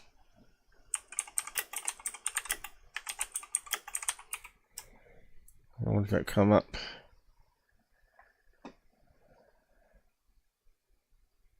Is he English? I reckon it's $4 million there. I suppose he might be English. I grew up in America.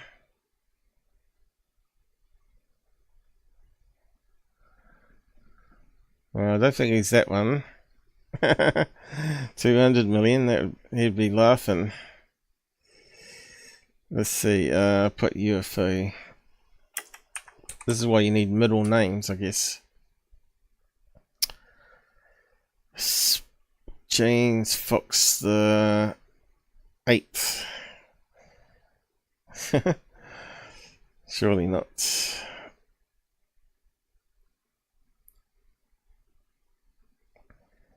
James Fox next worth. Okay, it might be on that one. So it comes up to 4 million US dollars. That's 8 million our money. They reckon it's only less than $1 million US there. But when was that done? 23, they reckon. I don't know. That seems a wee bit on the low side to me. So he's English actor there. Are we talking about the same guy?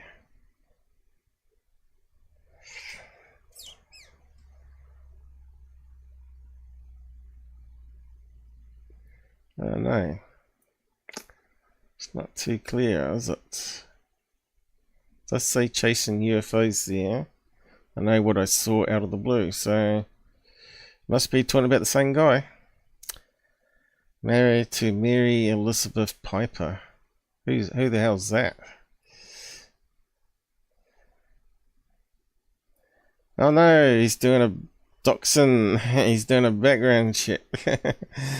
Good to see all the negative naysayers out there. Is that the person? Another actor probably, is it? She died, so I don't know if that's the one. Billy Piper.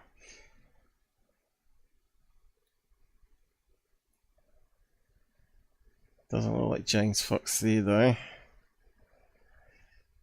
So there must be another one of those persons with the same name. Let's put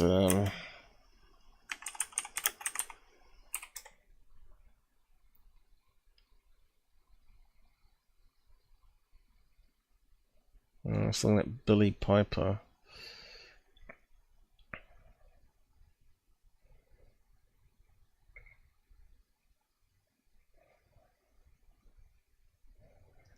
You think there'd be lots of pictures of them going to UFO functions.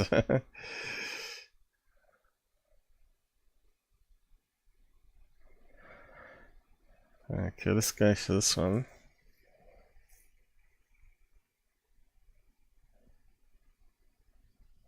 Oh, come on, give me a mouse back. Have we got a picture? Does look like the same woman.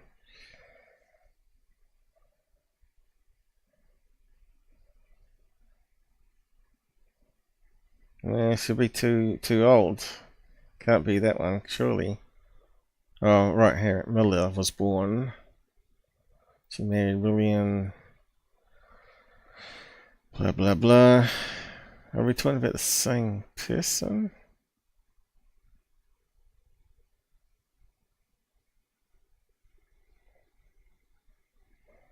That can't be James Fox. Surely not. What's going on here?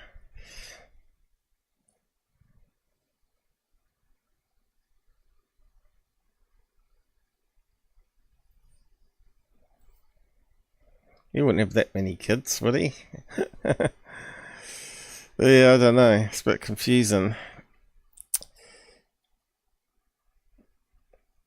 Simple question, Google. Why can't you give it to us? And some pictures. Yeah, it looks like it's another James Fox there.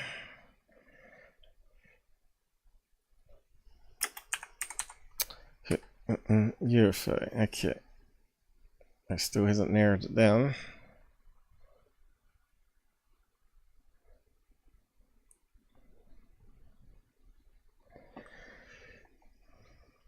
You'd think him and his wife would be seen at UFO conferences like MUFON or on TV. But that's not him. That's someone else.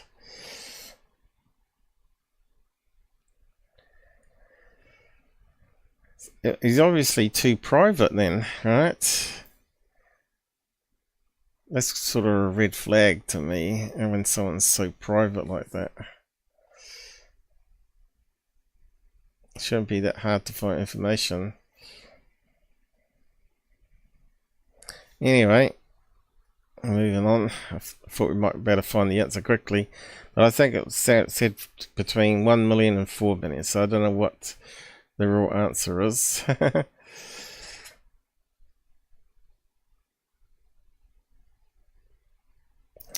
But even so, would you spend all that on one house to live really the high lifestyle? You'd probably only spend half that on a house, right? And the rest on investments. And he wouldn't use his own money to fund his movies. He would use crowdsourcing and get investors on board, right? That way, if it goes to a flop, he's only lost a wee bit of his own money in it. Plus, anyway, he's made lots of movies. So I think on average, a movie, especially on his caliber, would make at least $300,000 US dollars, I'd say.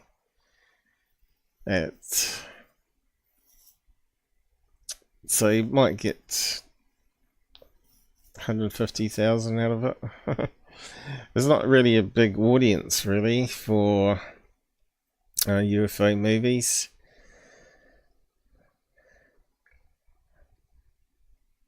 Compared to other movies where they make billions of dollars. But he's put out a lot of movies, so if he was making a couple 100,000, I suppose it would be up to $1 million, wouldn't it? Anyway, speculation. So yeah, all this crap.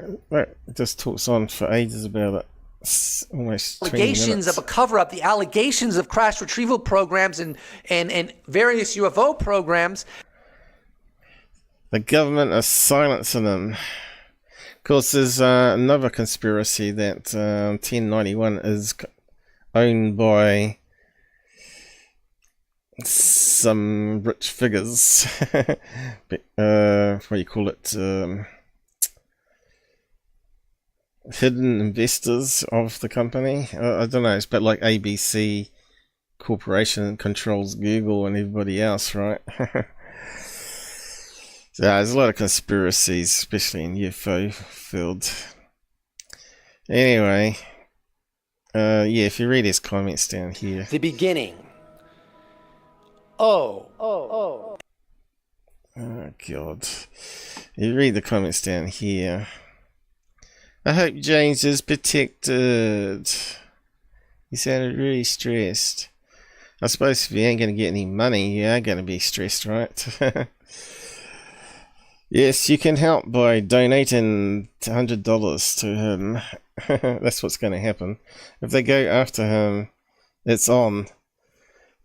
No one's going after him. It's this conspiracy talk again. Save James Fox. Yeah, you can save him by sending lots of money. We need to hear more from James, obviously, but it's troubling to hear.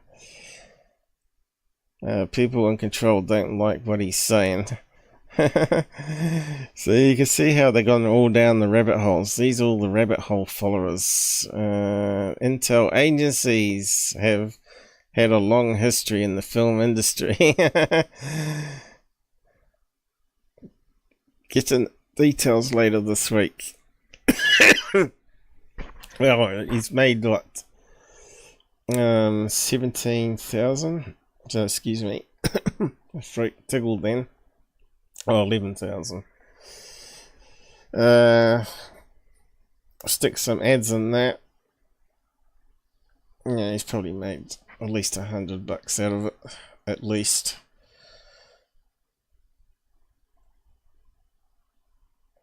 But yeah, boring stuff, ufology, when it's all that sort of stuff. Who cares about a filmmaker? He's not even a decent researcher. Hey, we've got third phase. I suppose we could look at them. Again, time's flying, I guess. How are we going?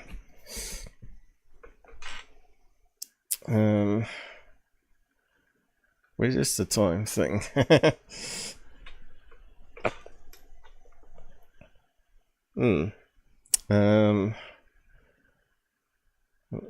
Just go back to the other screen. Hang on, let me just have a look.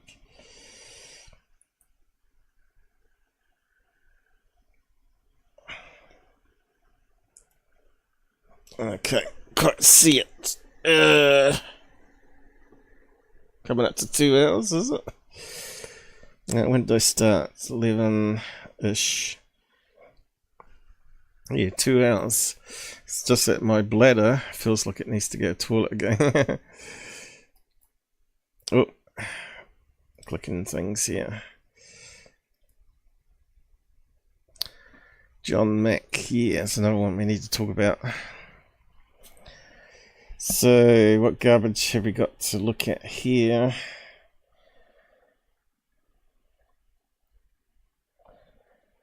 So this is another guy that pees me off. Hangs around with third phase. This guy here. What's his name? And he's only there to try and sell his book and movies and stuff, right? What's his name? No, he's meant to have worked on the Blackbird and all that sort of stuff, right? Test pilot. SR-71, I mean. Is that the Blackbird? What is his name? See, they don't even put any details there, right? Unseen footage. Holy crap.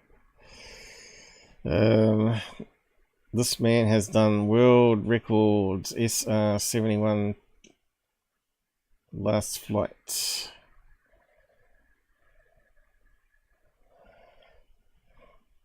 Anyway. Oh, just skim on a bit. To you.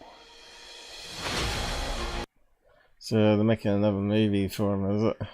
All rolling, I called the Adjutant General of the State of New York and General. So you can see they put music all over top of it again.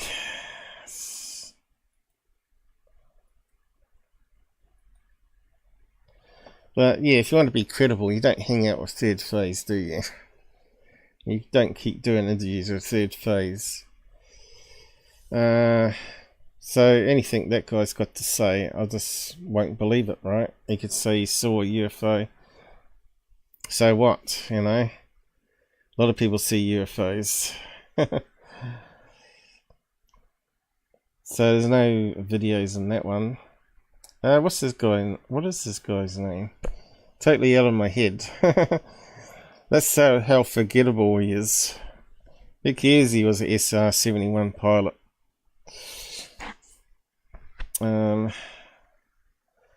If he didn't do it, someone else would have. So on to the next one. Actually, we probably could look his name up by doing a search on that. Test pilot SR-71. Because third phase don't want to tell you his name.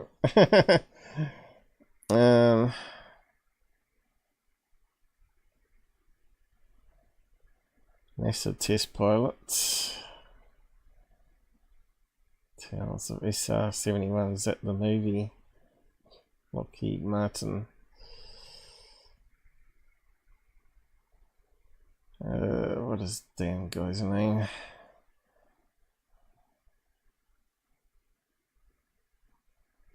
No, it wasn't Bob Roberts. No, that wasn't. Maybe he wasn't. He wasn't the only test pilot then.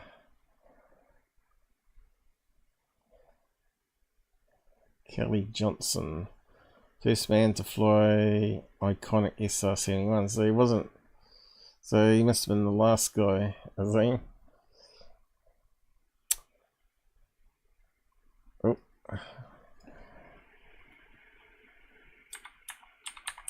Let's see, pilots. List of all who flew Blackbirds. Oh yeah, it was called the Blackbird, there you go. Oh, there's one of them. Oh, that's Bob. Not Bob the Alien.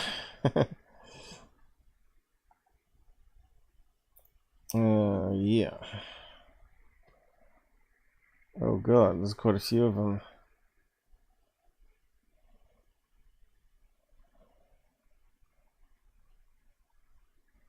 First, last name, is it? Last name, first name. What's the guy's name then? Well, there's a lot of people.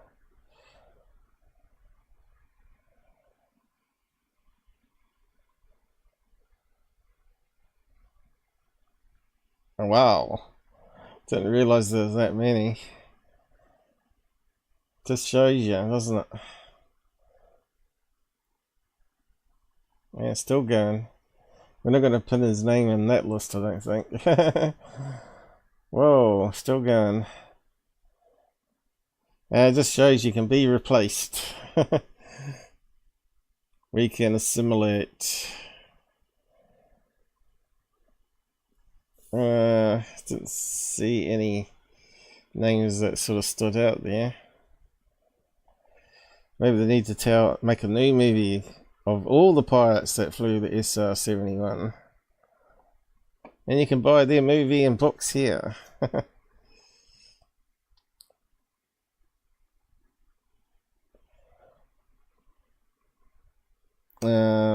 Yeah. What's the guy's name? This shows you how much I don't give a crap about him. Third phase. Let's just put that up. Lockheed Martin. Well, third phase didn't come up. I have to put off the moon. Off moon, I mean.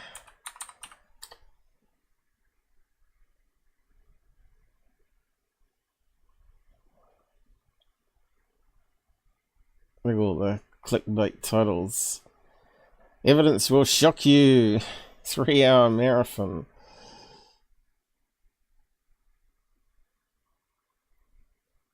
God, I just can't see the name in my head. Alex? Alex? Is it Alex? No. That's ridiculous. I can't even find them. They're the second biggest UFO channel. We can't find their stuff.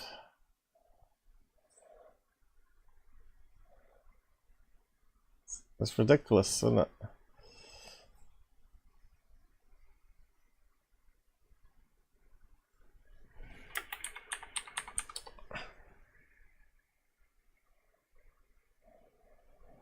No, third phase. And they come up at least in a search, but it's not actually YouTube. Some other site promoting them.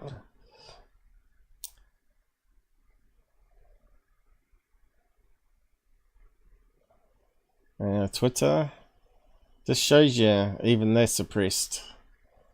So they should be though.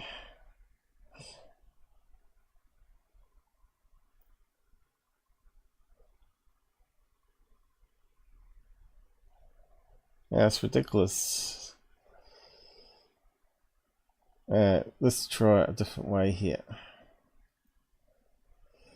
Let's do it again. Let's just search their stuff.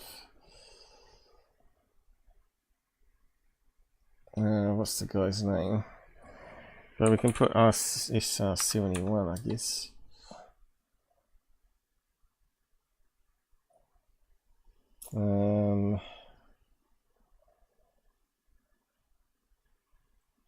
Still nothing.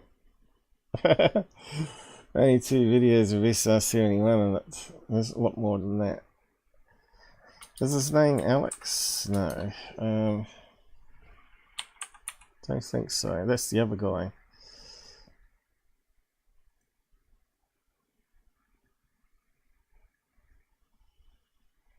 Who cares? These guys out there will know. Pretty sure.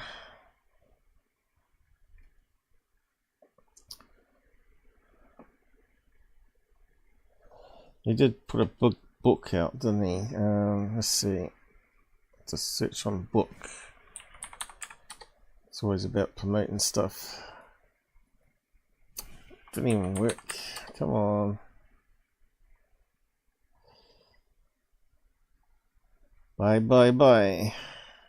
Michael Schratt, yeah. Paul Hynek, yeah.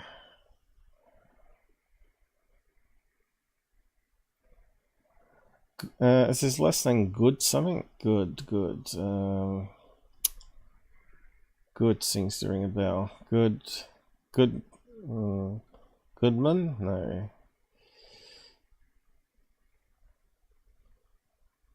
The fake FBI guy. We haven't heard from him for a while.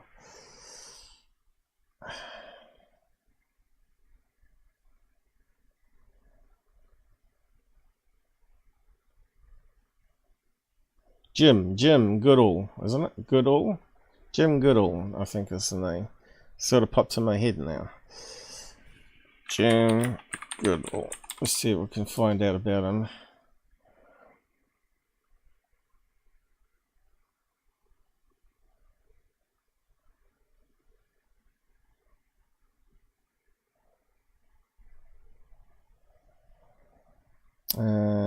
Secret space, that sounds like him.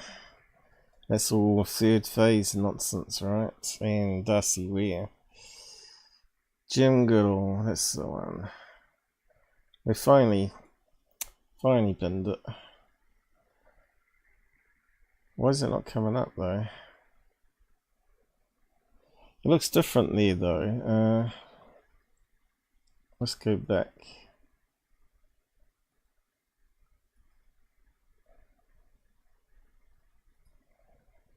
He lost some weight or something. The next day on...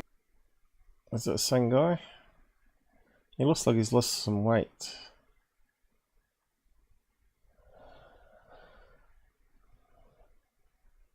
Unless you wonder if he's sick or something. He looks more healthy there, doesn't he?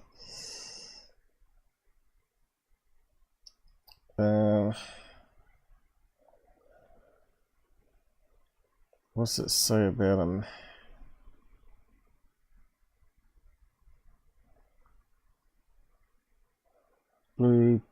Blue Sky Pastures CEO. Is that the same guy? So he's New Zealand. Yeah, it looks like New Zealand. Don't think he's in New Zealand.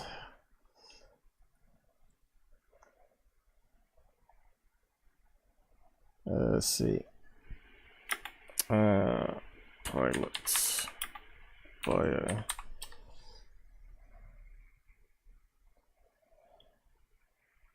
Pacific Aviation. There we go. That sounds like him. Let's have a look. Oh god. I do have an account, but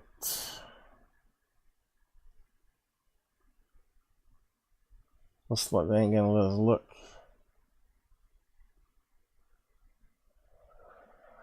Let's log in. Oh look, this looks like it's already logged in though.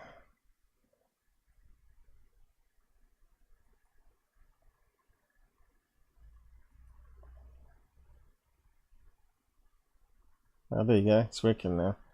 Automatically logged me in. Here we go.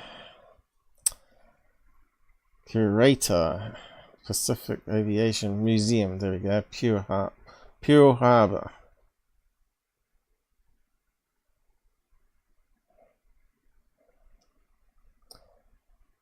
Today I'm considered retired, but I'm not sure how long it will be before I jump into something to keep my brain functioning. Well, he's jumped into third phase, that's for sure. I am an accomplished speaker. Oh yeah, right. Specializing in history, development and operations of world's only Mach 3 capable manned air-breathing aircraft. Air-breathing aircraft. That's kind of strange wording, isn't it? SR-71 family of aircraft. Makes it sound like it's biological. As part of my program, I have a PowerPoint or Keynote. But who uses that anymore? Who cares about that stuff anymore? I can customize for a 30-minute to 2-hour presentation. Sounds like he wants to get paid for doing presentations. Oh, he's talking about his books, yeah.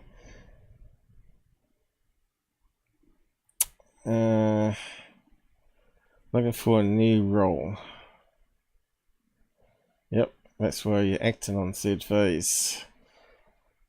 Retired, Oro Valley, Arizona. Suggest I'm retired. So, curator we know about, but how about the other stuff? Museum of Flight. Restoration Manager. C9 experiences. Education. Well, being pilot, they normally have degrees, don't they, nowadays?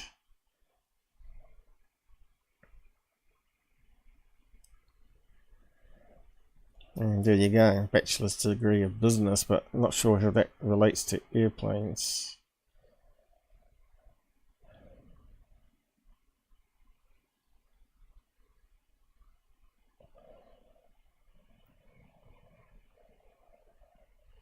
Sounds like he's more of a presentator.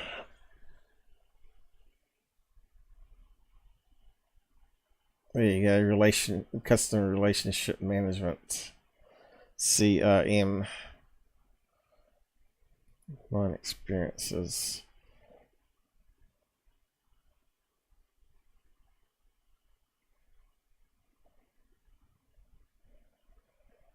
It's talking about the books. My publisher, B2 book. 160 pages, 100% color. I think it's a costly book as well, isn't it? A couple of $100 or more. Book number 24 is in the works. There you go, he's written 24 books. Oh dear.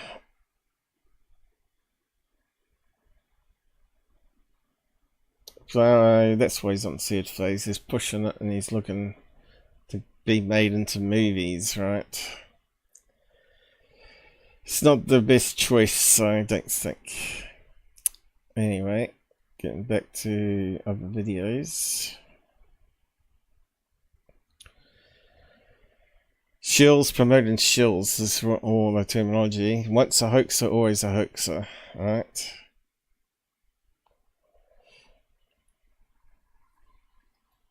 And you got to remember, even Gordon Cooper got called out for investment fraud, conning people. So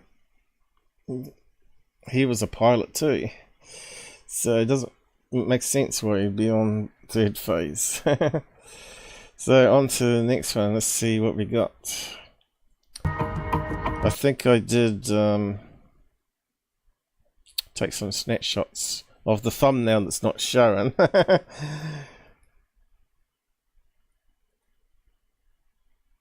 Yeah, just get on past this crap here. Look at him. what a clown. What was he meant to be in the movie Them? You guys want it, and we're gonna. They like the little.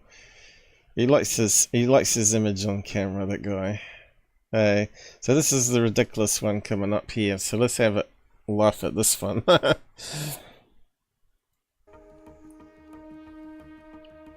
Surveillance video captures a.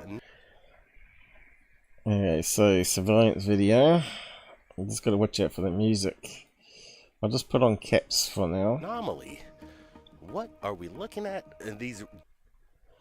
So what do you reckon it is, guys? These surveillance cameras, they're capturing the phenomenon, Brett. What do you make of this? To me, it looks so fake. So security cameras are not going to take a snapshot every 5 minutes or 5 seconds or whatever it is. It's sort of moving across. Yeah, this one's a pretty interesting one. This came across. So it doesn't make sense. So it can't be a cloud with the moon behind it, because you can see it's changing all angles here. And the moon's going to go up and then down, probably. Or go up, above, and then behind, depending which direction you're looking. So it's not going to go like that. Across our table just about a week ago, and now we're sharing it with you. It's a door cam video that captures a phenomenon. We don't.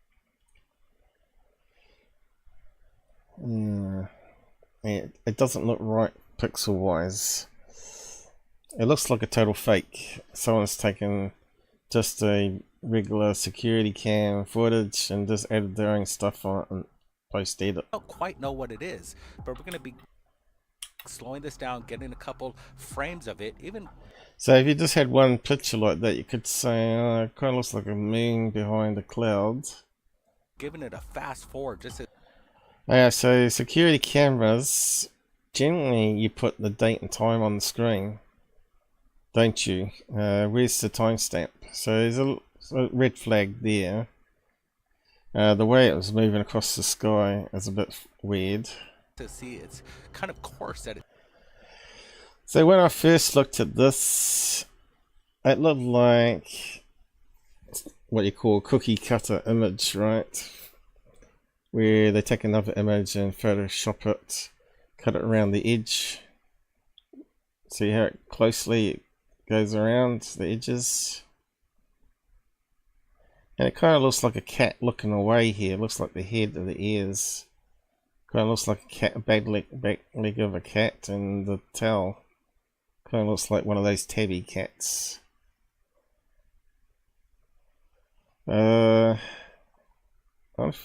Be funny if we could find the image actually.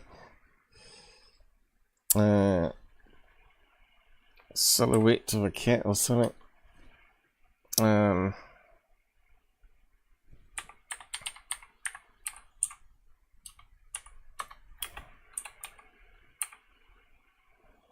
And it could be the moon behind it, so it looks like this.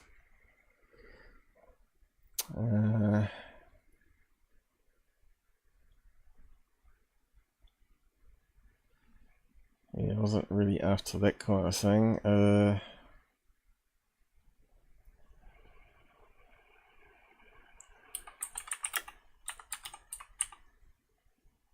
Moon cat. Let's see what comes up with that.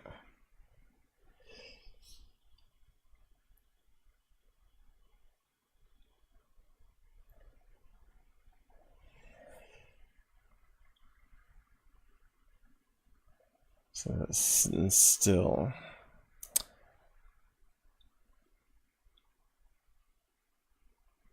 Of course, it could be created by CI art, right? Not CI. AI art, not CIA art. And most likely it probably is actually. It's really good at doing cat ones. Walking cat we want. With a small moon.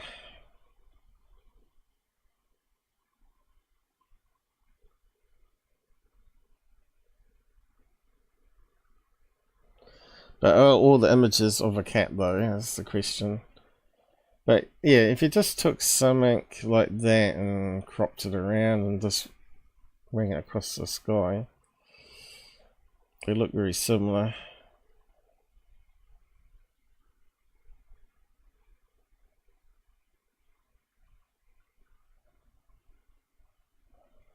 Yeah, all the moons are too big. But you get the idea, right? It kind of looks like a cat. Walking along a top fence with the moon behind, and it's looking down over the fence. So yeah, let's see what other images there are. We're looking at right here seems like it has this plasmic shield around this kind of mass. Plasmic shield. What a clown. Massive darkness with a point of light in. Okay, here's one here. Yeah, that one doesn't look like a cat, does it?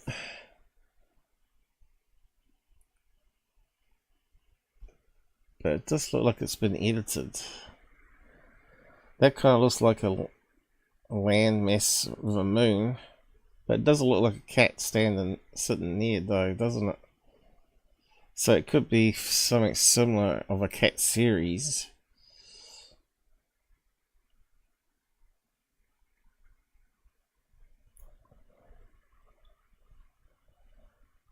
Fancy having this garbage up on a UFO channel though, right? Front of this, and then the next one's that one.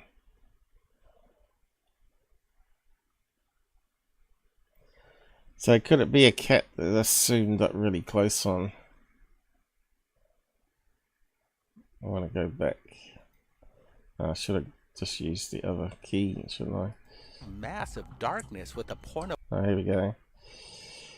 Could that be a close-up of a cat?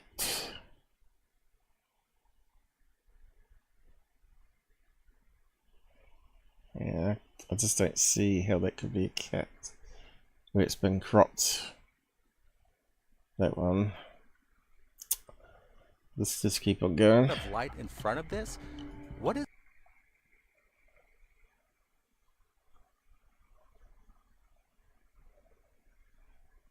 this? Well, that one looks like a cat though. There's the head there. This time. There's its arm. There's its back, and there's its tail going off that way. And there's a leg coming down this way. So that one looks like a cat. You can actually see the eyes even.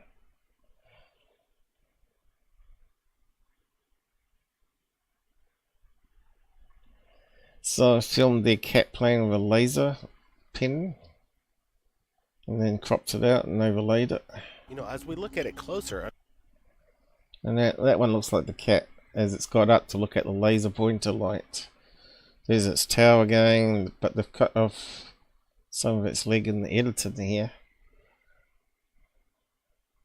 I'm trying to make out exactly what this See, he's laughing, so he knows it's bullshit. possibly could be. And I don't have an explanation for you. That's why we're sharing it with you. If I'm going to speculate, Speculated it's a CGI fake, mate. this could be some kind of atmospheric disturbance, some weather phenomenon, but right now it is extraordinary what we're looking at. Could this be some kind of unknown biological being? That first one's a bit strange though, but it could be two cats together maybe, or maybe they edited it funny, where they cut the cat and then overlaid the cat again over top of it. Someone's got a cat image up there. Yo, yo! Let's see. Alright, just that comment. So you think it's a cat image that's been CGI'd over some security cam footage? It certainly looks like it, doesn't it? And the quality of it also, it looks like it's got more pixels than the background and the foreground here. You see how out of focus it is here? Being captured. But this thing here is not in the same blurriness.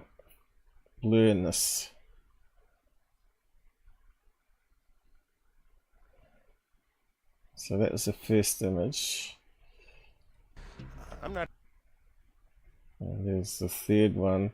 You can see it's definitely looks a lot sharper detailed than the rest of the image around it, right? It's 100% a fake. So this is ridiculous. Sure, but again, as you stated, Brent, you see this beam of light heading in front of this cloud, this dark cloud. That's not, it's a cat. Dude, I'm wondering if this could be even paranormal. I don't know. Yeah, it's interesting. Paranormal. How about CGI? The CGI masters. See it kind of take a bank left to right, then do this kind of awkward trajectory to the right. Interesting flight path again. It's hard. And we didn't see the other ones either, did we? But I think it might be the same image, just shrunk down there. Let me just skim it back a wee bit. What's that working? Okay, what's that one?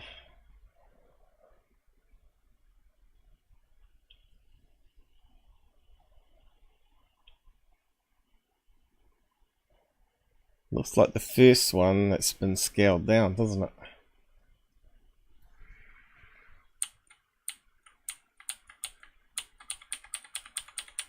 Is that working?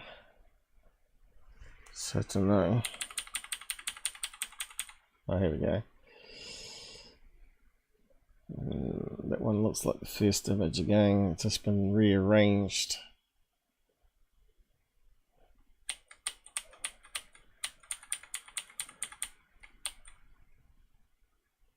And that one looks like the cat. Yeah. So let's look at 3, maybe 4 different images. Scaled down, scaled up. Let's move on. What's the next one? Those guys took other crap about it. This one I think is another repeat from the past.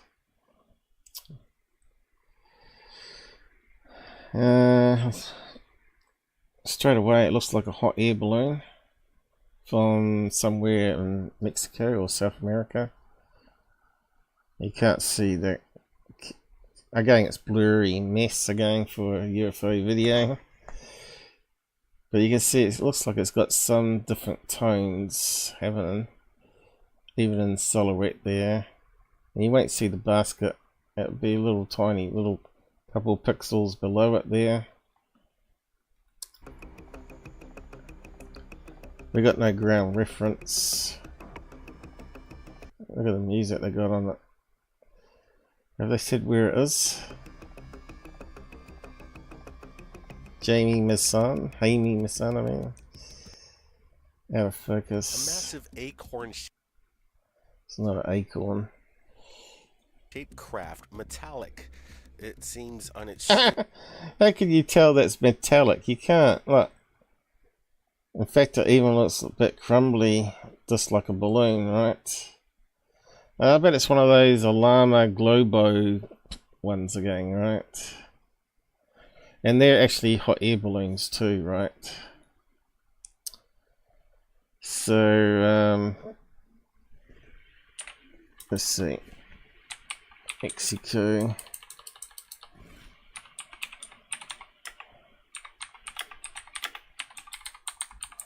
See what comes up. It's always a bit hard to pin those ones though.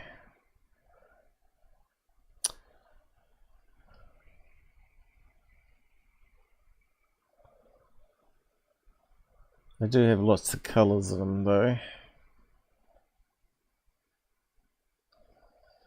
They're a special type of hot air balloon though, therefore where they don't have any people on them, or they put fireworks up, a little basket of fireworks underneath.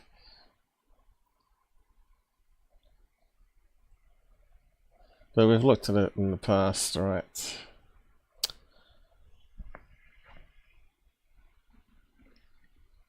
Yeah, it could even be Colombia or South America like that, because they do some similar celebrations.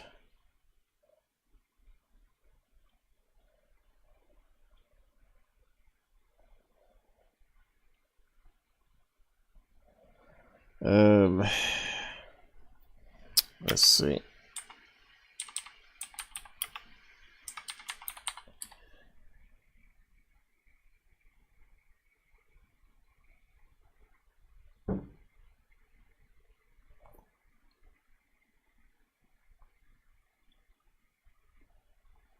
There's a funny shaped one there. What is it, a bird or something?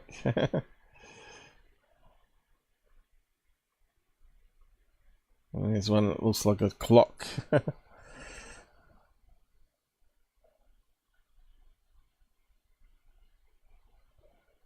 little pig.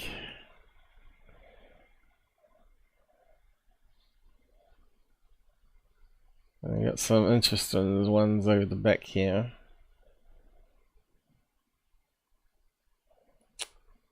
And look, there's one here, it's shaped like a flying saucer, right? Although it's not a very good angle of it.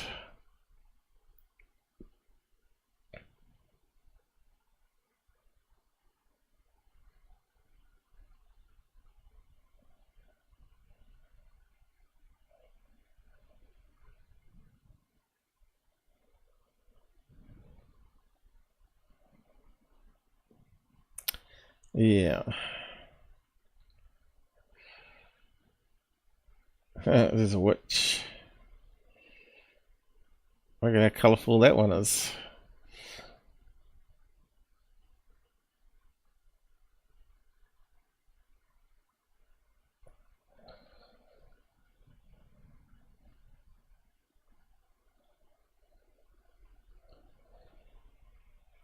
Yeah, I'm not going to find it, but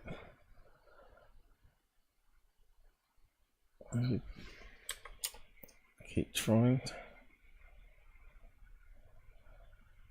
Llamas. Not those ones.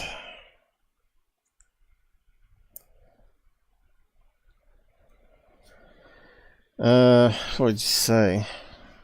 Mushroom shaped. Well, see what comes up. Hey, mushrooms. Oh, come on, get back out with the food soon. See, that's the difference between helium balloons and hot air balloons. There's a strange shaped one.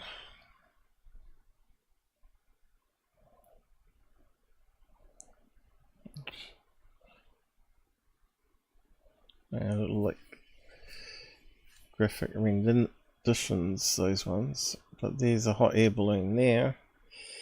Just shows you can have any kind of weird shape you want.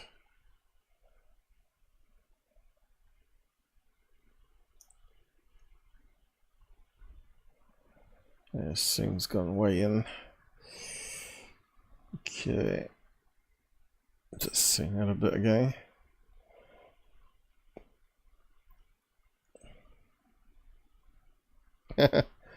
Humpty Dumpty upside down.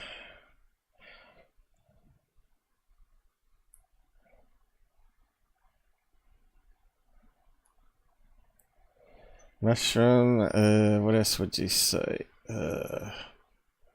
UFO maybe? Or pyramid? Like this one here. See the basket? And the one there, look. There's quite a few of them. Yeah, but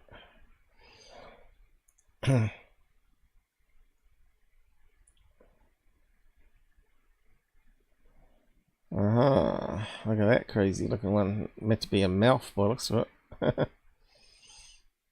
Yoda.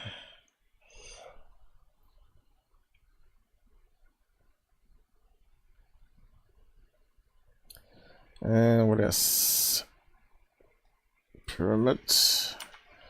Well, it's not really. I suppose it could be.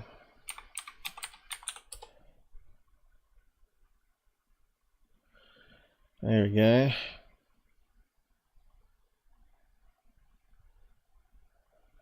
Let's go back to the video. Could it be like that one?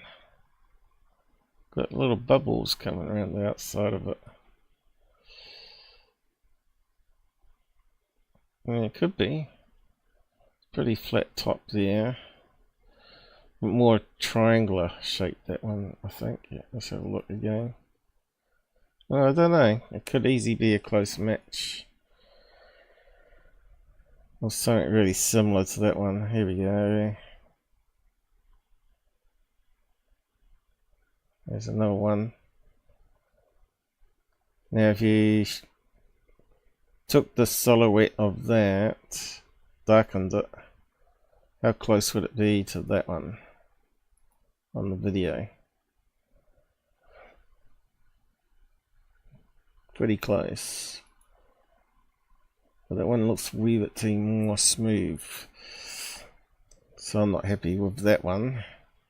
Here's another one. Multiple colours.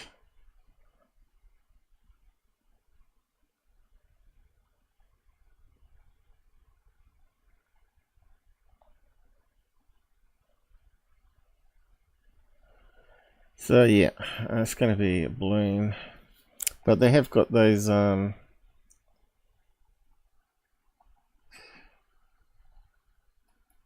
ones we pointed out last time. They're like festive balloons where no one actually rides on them. So we go to UFO interest. He normally puts up a few.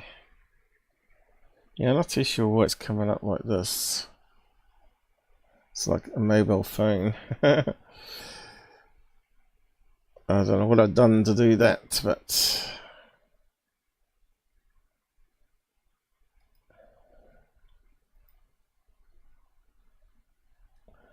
so Globo.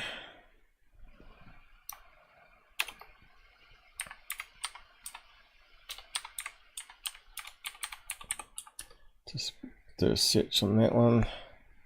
There you go, straight up, right? Now, is it this one? That looks more of a diamond shape. I think my ones were closer. So it's not going to be that one.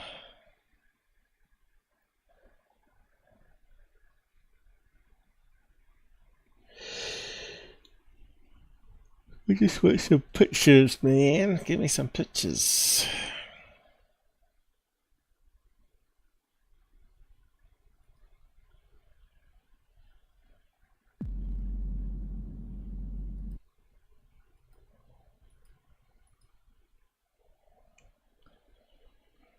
Okay, just blur it and you got a UFO.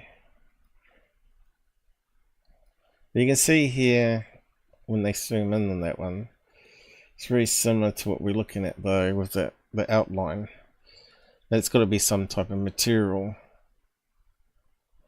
Alright.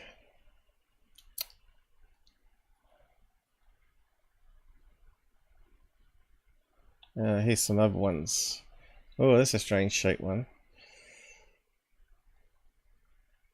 That's really complex. Obviously they make it up in triangle patterns, so they can make any sort of polygon shape. Oh, there we go.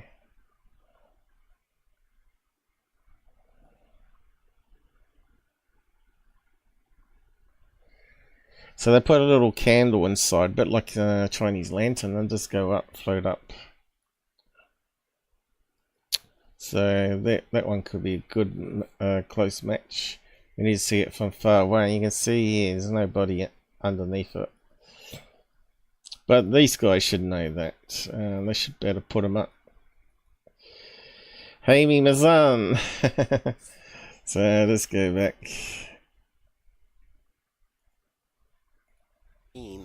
We're not exactly sure what this is, but Lion toad, you do know what it is. I can tell you it's massive. This thing is at least 40. Well, hot air balloons, they're quite big as you saw. Maybe 60 feet in height. Maybe. Yeah, it could quite easily be that big. Hey, we got someone on YouTube for the first time today. Ben, how's it going? Sorry, I just noticed you. Thanks for popping on.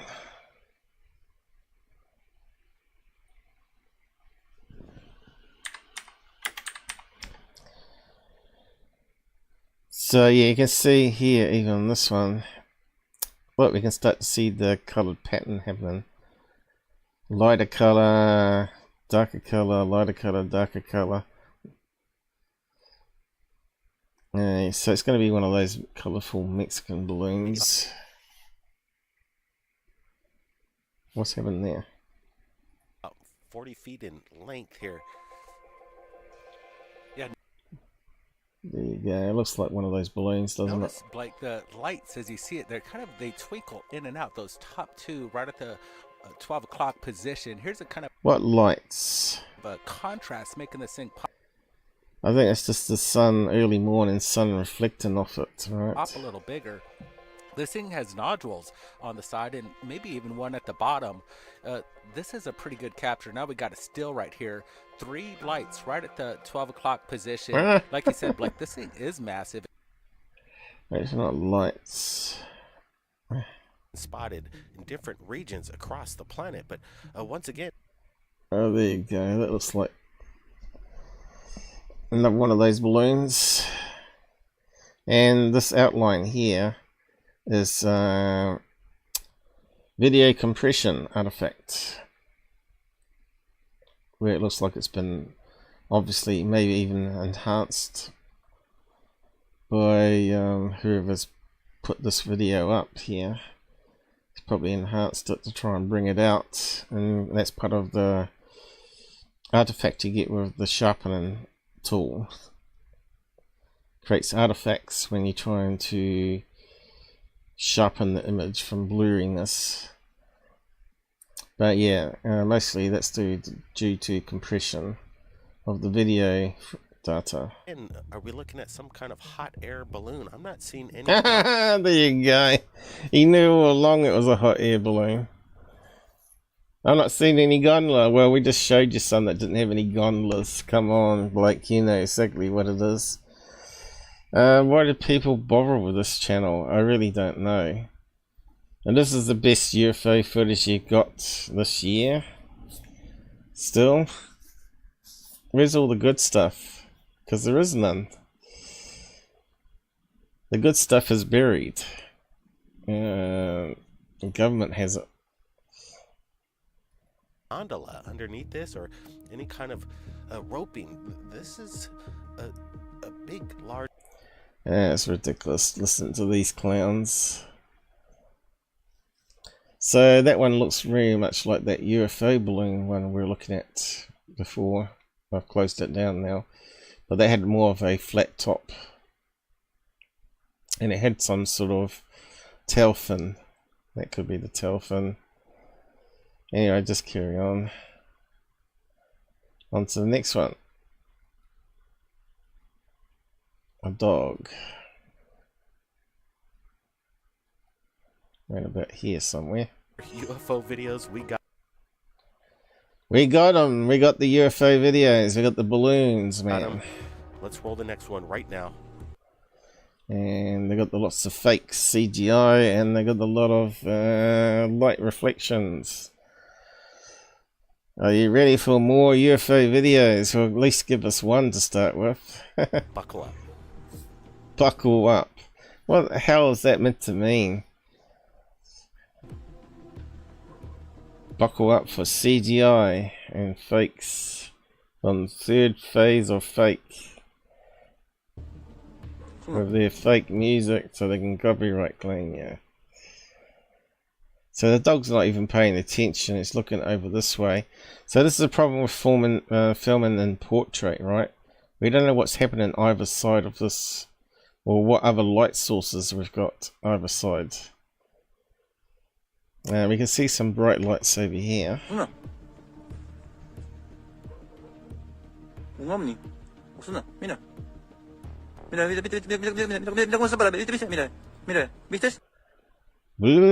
on speed.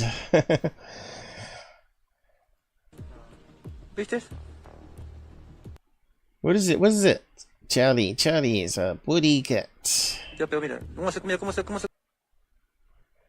dog's not even paying attention. He's looking over this way, so there's something going on over here. He's looking at something over here. And he doesn't want the dog to give away what he's doing. So this obviously is a fake. This is my gut feeling straight away on this one.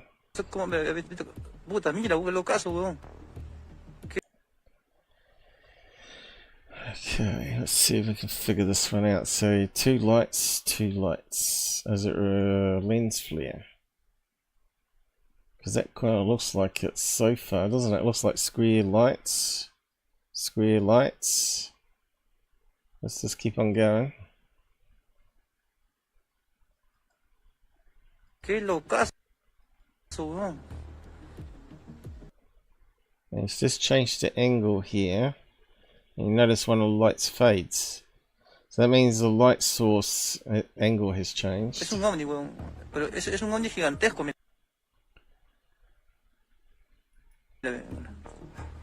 moving the camera back this way.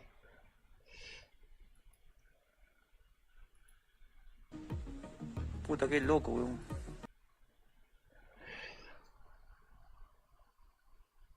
think it might be lens flare. Camera artifact. ¿Tú crees que vamos a hacer motos? ¿Para ti qué saber? Dime. Why is it changing shape there though?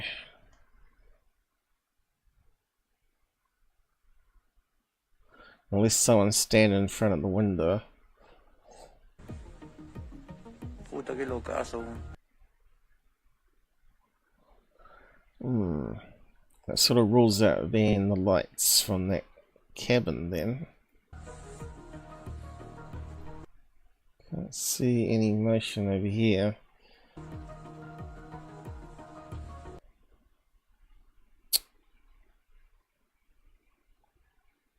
Is it some sort of skydiving event? Pyro divers. Skydivers.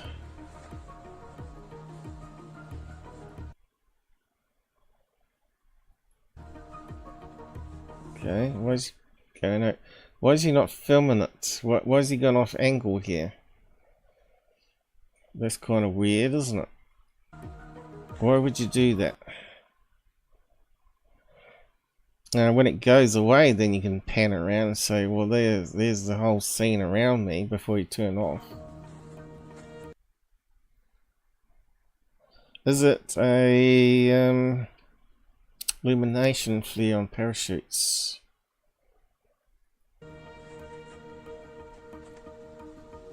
Kind of looks like it. Looks like it might be separated into 3. And it seems to have that shimmering, like flames, right? See the shimmering? Dios mío, se me cumplió el deseo. So we can rule out being lens flare. They at the start look very much like lens flare though. And if you work out the distance between the cabin lights and that, normally halfway it's equal distance, right? How lens flare works. To do with the optics.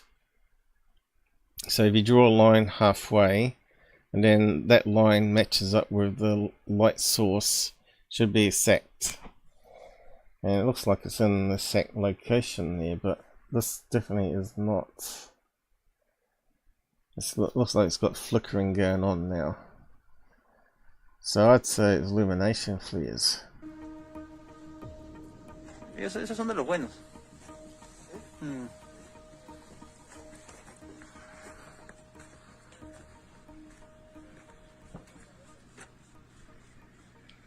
And why have music over top of the guy speaking? Because there may be some clues like jet sounds in the background. That's done on purpose, so you don't use it. Like me, don't use it, or to hide the fact that it's actually just a simple military exercise. Distant out the coast there, probably, or over the mountain range. So when the core bow hasn't got it then. Looks like they're coming down to me, but we got no reference points here.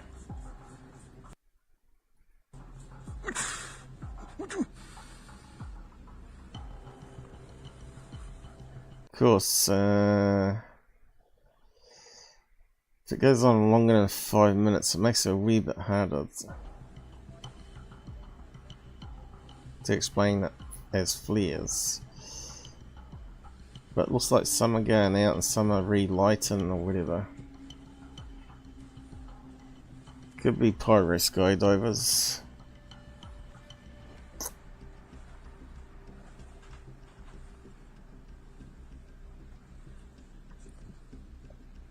He's moving the camera all over the place there.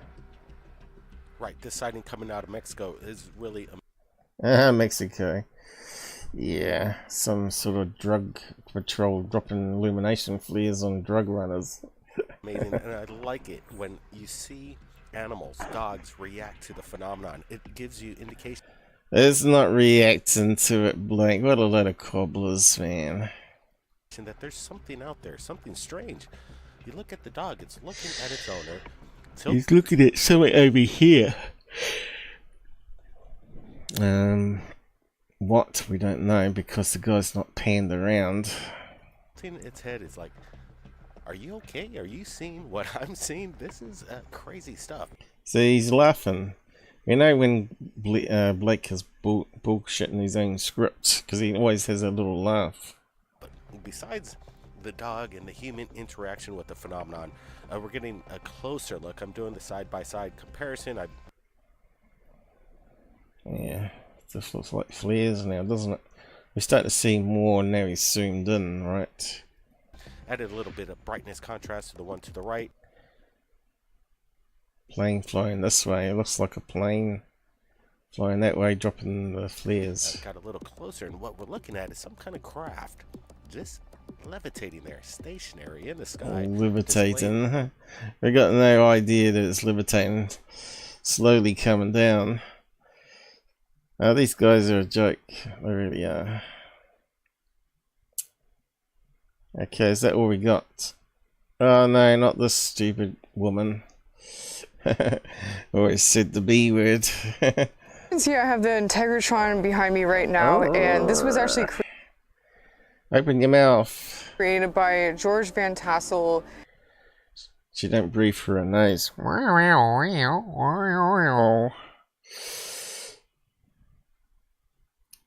George Vessel. in the So you got too much makeup on, dude. late 50s, and it was What kind of accent is that? A Texan? It doesn't sound Texan, does it? his belief that apparently some aliens from Venus came down. Thank you.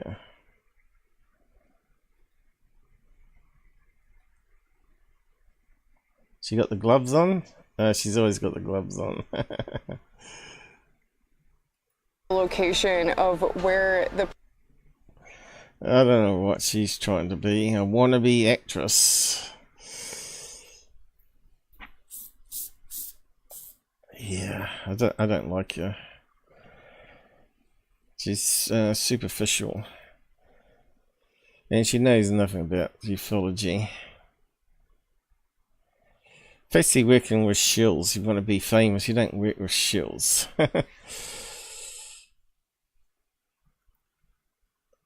Anyway, looks like they haven't put up much because there isn't much around, right? And we got UFO interest here. God, time's flying, isn't it? Let me just check again.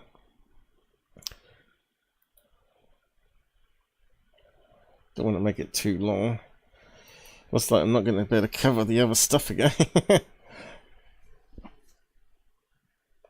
Why's it not switching?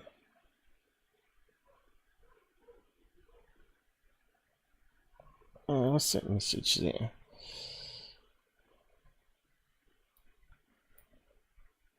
Is it still working on YouTube? Warning.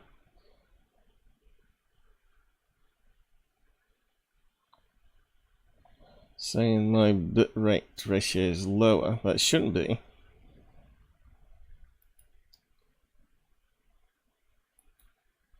Looks like it's streaming alright to me.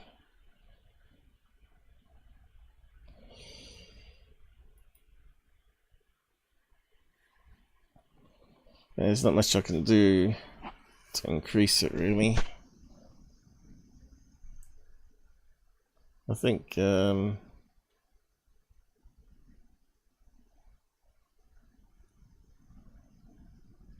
faster laptop would do it.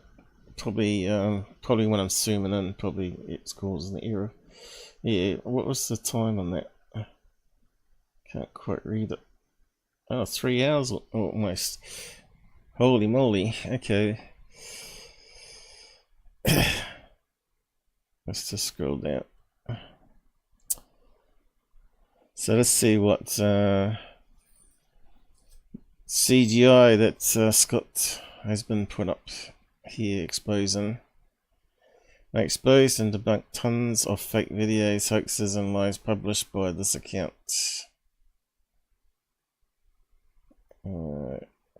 QERT, never heard of it.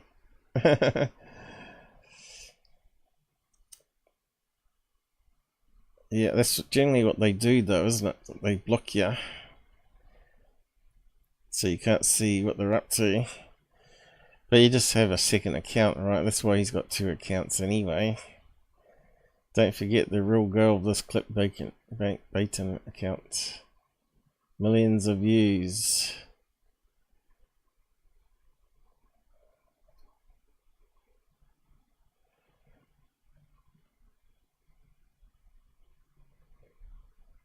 I mean, he's making more money than I am. That's what happens if you want to talk crap and put up crap.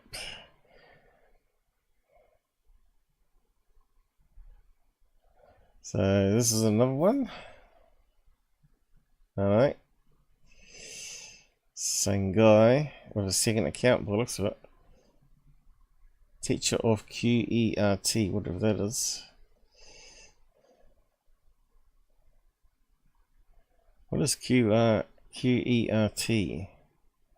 Sounds like some sort of scam.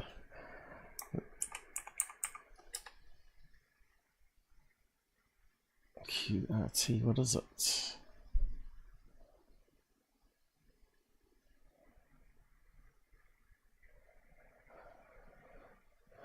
30 experience analyzing.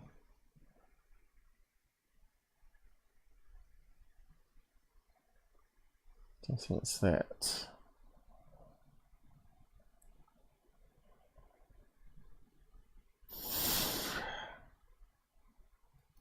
Let's have a laugh at this one.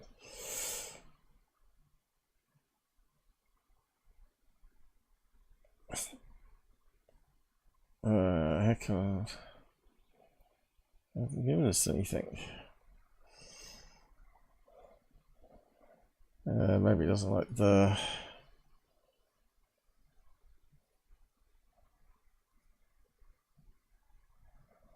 like theme. No, still garbage. QRT. Okay, what we got here? Crater. Qatar, how'd you say that name? Racing team? I don't think so. That's the only thing that come up, is it? Looks like it. Yeah, I don't know. Research team, maybe? Quantum research team? Something E. I don't know.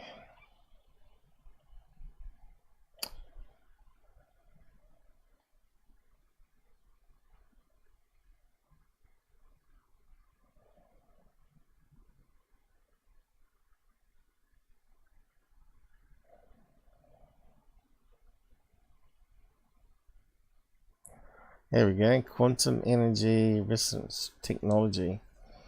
I don't think it's going to be that. Let's have a look. Does it say anywhere here? Founder and teacher. Sounds like entertainment purposes.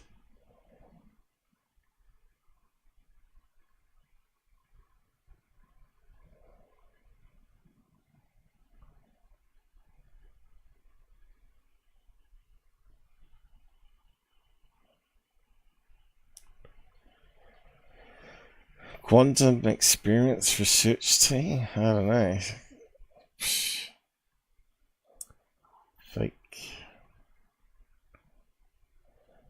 What we got here? Once again, false alien autopsy made by Steve Johnson. Which one was that one? D Long. Again, shared a fake video without reporting the source. That's a Russian YouTuber exposed as a joke, confirmed by the same YouTuber who created those fakes. Okay. Is that one of the orb UFO man put it up 6 months ago? I said it could be done with a helium balloon on a fishing line and a quad bike. If that's the one. Let's maybe this. Does it play? Oh, no, it's not the one.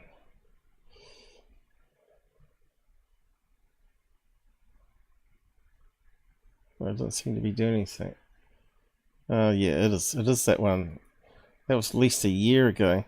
I thought it might be a helium balloon with a long fishing line going to the shore, and a quad bike that suddenly swings off, and this then unravels the fishing line. Eventually it hits the balloon, tightens the balloon, and goes boom. But yeah, there's another possibility. It could have been. See, that's like it blowing in the wind, right? It's like it's on a fishing line. CGI fishing line. Wasn't 100% sure back then. And you see it zoom off in a minute. That is that one.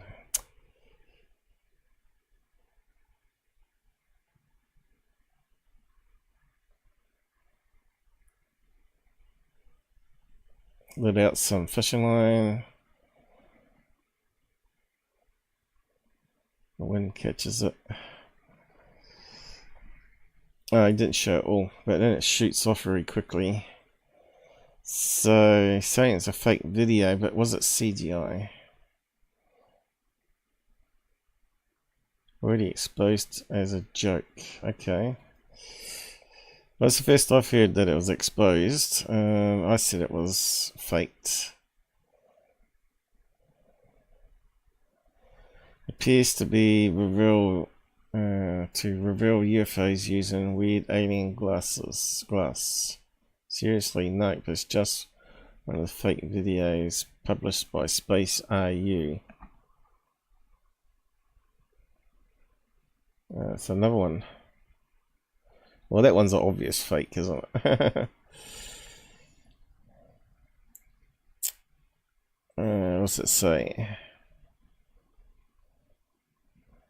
On this channel, purely entertainment and have nothing to do with the real world. So does it mean that faked or CGI? But either, I suppose. Well, there you go. That one's proven to be fake now.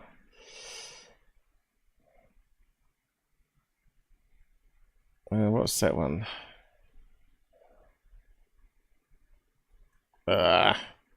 Restricted.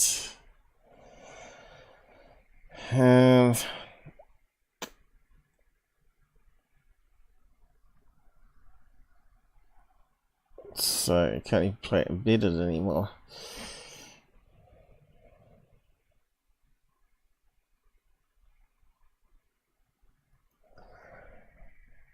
Let's have a look.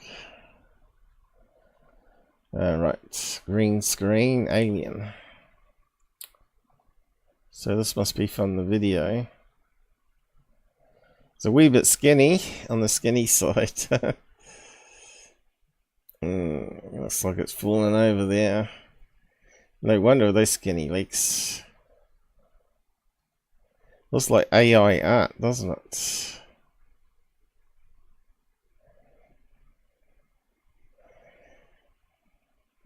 Anyway, looks like he's found the source of the video, which we can't watch. I guess they're walking around.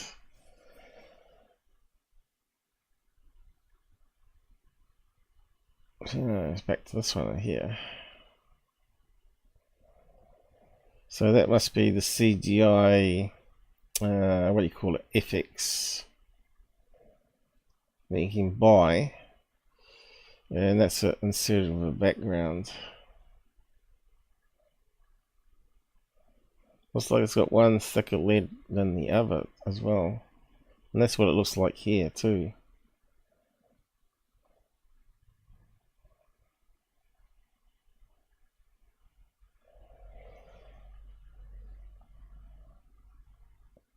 Swing back out again. And we got some comments up there, have we? Looks like a plug. A plug?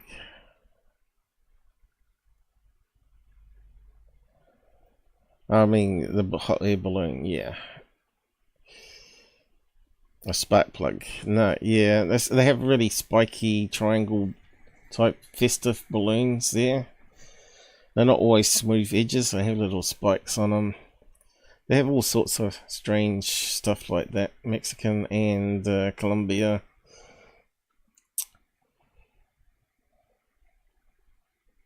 USB stickers full of fake UFO videos. Oh, that again. Is that doing the rounds again? Unbelievable. We'll just play it just to refresh our minds. Yeah, maybe someone found a USB stick that had all these so-called UFOs that Third Phase put it up garbage, and I think even Secure Team did. Secure Team did. Tucker Carlson. Where's that gone to? Duplicate billets. I didn't even click that. What happened there?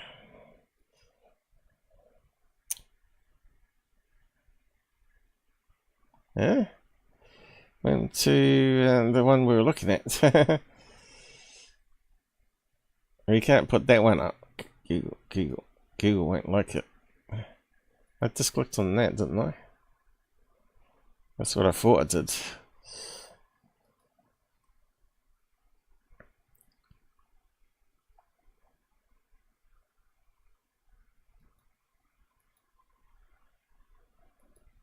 This one here, clearly fake, right? It looks like something from 1920s first films, right? Where you roll the handle around, shooting flames out of it.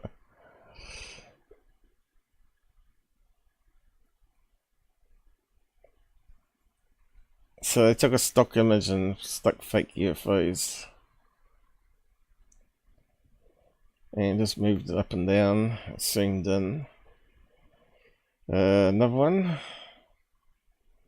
So what are we looking at here? The very top of it up here, I think. Yeah, there's a spiral. It's amazing the crap that people do, isn't it? It ruins the field.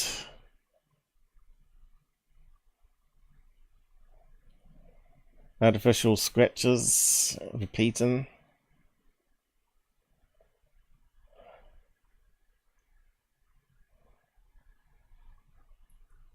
Yeah, it's just garbage, isn't it? Anyway. Oh, we lost him.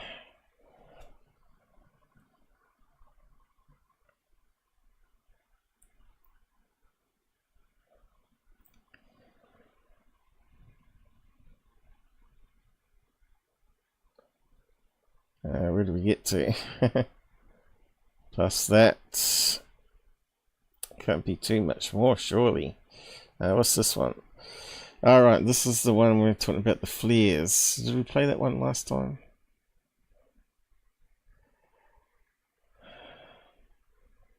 Oh no, is that the flares? Let me just have a look. Oh no, it's not the flares. That one's actually CGI. I thought it was that one where they're dropping flares going in a straight line, but this is another video. Again, I'm pretty sure I've seen that on various talking heads and fake UFO channels, including Secure Team. Passenger jet one. So it was done by those guys called Donuts, Nico and Marco. Their channel's called XX Donuts. Don't be fooled. We're back to that guy again.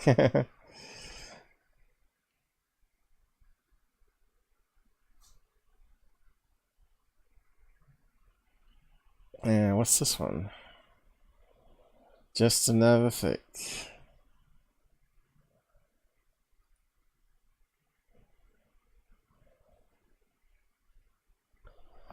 What do you got? A Chinook helicopter?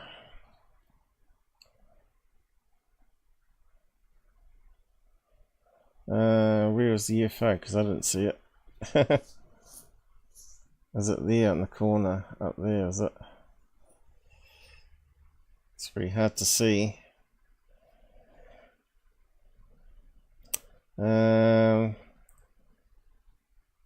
Alright, he's saying it's a stock video. Okay, that must be another helicopter in the distance.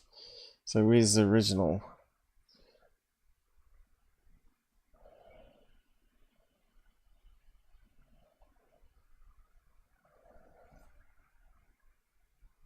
Is that the one?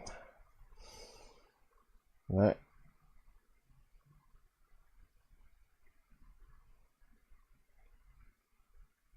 Oh no, maybe he is saying it as a UFO one.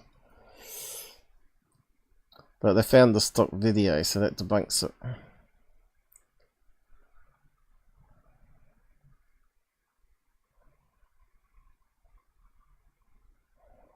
What have we got here? Pilots fly Chinook helicopters, 9 seconds. And you can buy it and pay for it to use in your video. Well, there you go. So they found their sack match, and someone added a UFO up here, wasn't it? I can't see it here now.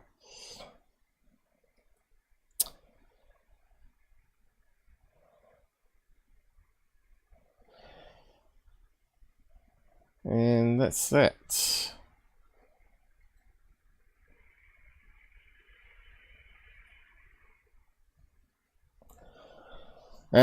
Did John Mack botch the Arial interviews? Yeah, I need to dive into that one. The people keep trying to debunk the Arial School one. I reckon it's one of the better cases. You got to remember, they talk about one guy was saying that he was brainwashed the other kids to think it was a UFO out there when it was a rock. I call bollocks on that because there's been a school teacher that said that something happened, and also there was like hundreds of kids, right? You're not going to have hundreds of kids, even when they're older, not come out and say, yeah, I was fooled by something, right? It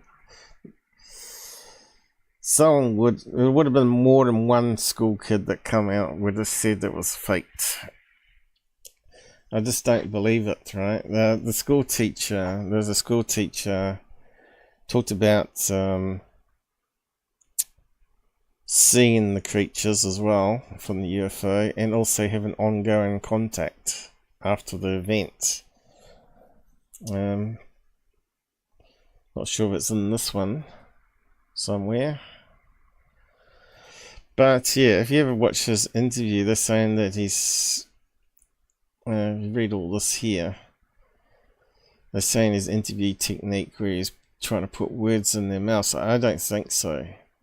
You got to remember, he wasn't the first person to interview the kids. It was another woman.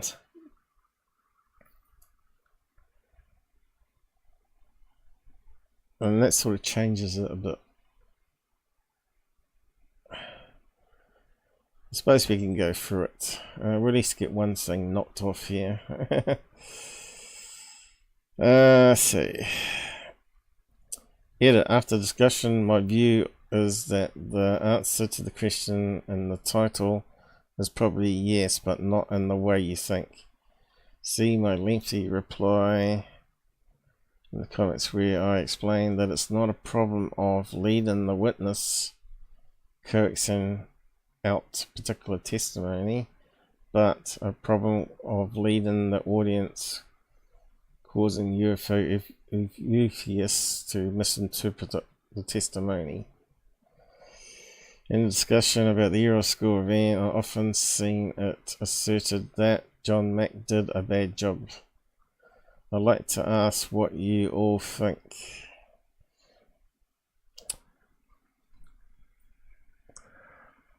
Specific to the interview process, Mack wasn't an experienced or professional interviewer.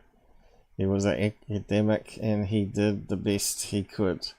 You're interviewing children who have experienced a traumatic experience, as would be labelled, has changed since Mack did his interviews.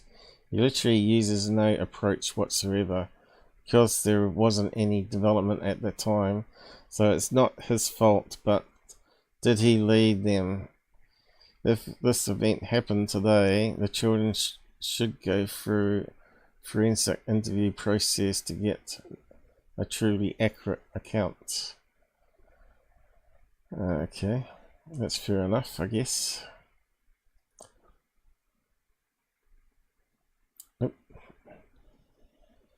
Interesting. Do you know of any resources about what an appropriate interview process would look like? Well, first of all, you'd want to isolate each thing and interview them separately, wouldn't you? So there's no one listening into what another person said. I see he's doing the interview process in a classroom with each student. Doesn't mean that it's not overheard, right? It's not in a secure room where it's only got one entry point with no windows. How would you do it though? Have like a caravan where they can go in and sit down, and have people around the outside making sure no one gets too close to the windows. And it'd be fairly hot though in Africa. Helpful and thoughtful. Well done. My own particular focus is on what the witnesses may have heard about the mass sighting 36 hours earlier across the entire country of a very large mothership.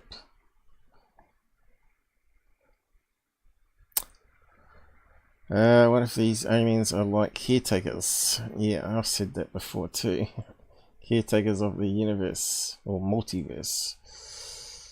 First interviewee, Mac, had you had those thoughts before this experience? From a child's perspective, it makes sense to say no, because no prior to the experience they were playing in the yard, not thinking of whatever Mac is talking about. Child, no. Case in point, Mac, no. And how did those thoughts come to you? Did they come to you from the craft or from? See, then they shouldn't have used craft, should they? Maybe should have just been careful of the words. Did it come from?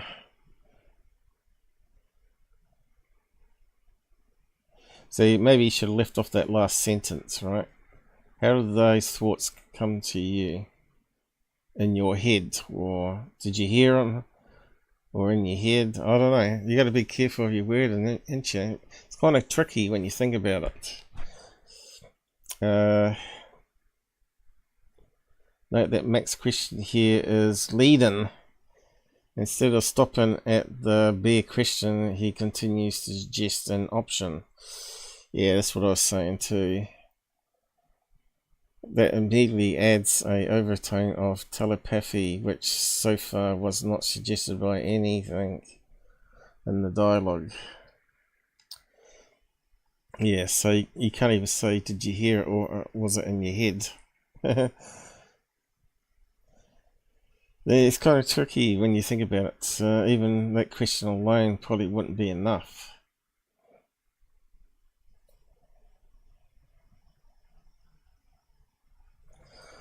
Anyway,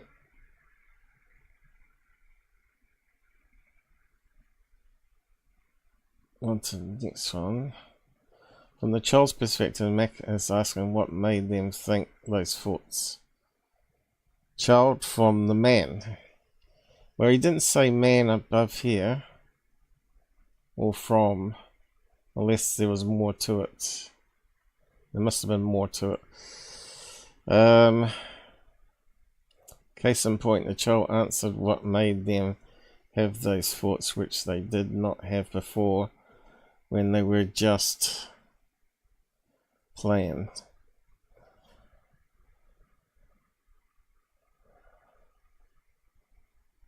Mac, from the man, and the man, did the man say those things to you? How did he get those across to you? Mac is probing for indications. He never said anything, he just, the face, just the eyes. Sign language. I don't know. It doesn't say it's hearing in the head. Child denies any actual communication. Note that they are not just denying that their mouth moved, they're denying saying anything as a whole.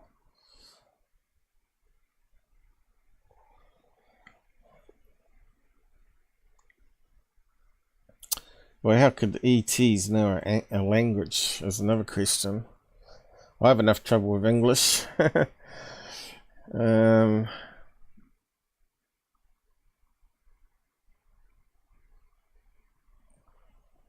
So how would an alien species communicate if they landed and wanted to say, don't cut down any more trees because you're at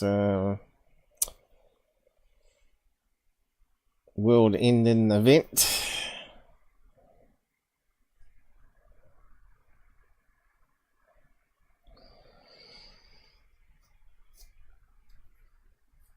I suppose what you could, more likely thing to do is that they would probably project an image and show what disasters it's having on the planet. Like, what do you call it? Floods, you know, where the landslides, where the trees have been all cut down, so they're not holding up the hillsides anymore. And poisoning the water, you know, all the trees rotting in them. What do you imagine his reason for visiting? To the child, this is completely abstract question, an invitation to speculate. Well, it does say imagine. I think it's about something that's going to happen.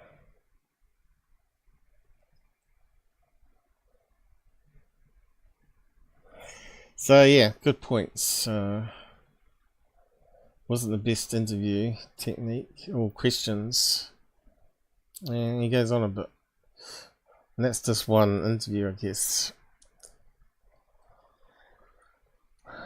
Someone's saying here, no, he didn't, but he's been deleted. He was a Harvard psychologist. Why did he get deleted? Who was being investigated for misconduct at the time. His reputation was heavily in question. Okay, so what was the misconduct for? He was cleared of that and found nothing wrong with his research. So there you go. Misconduct.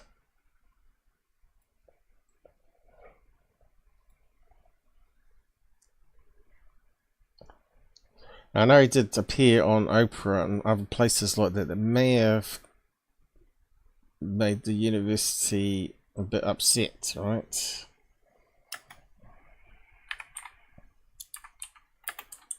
And they may be saying stop it, else they have to let him go. John Mack.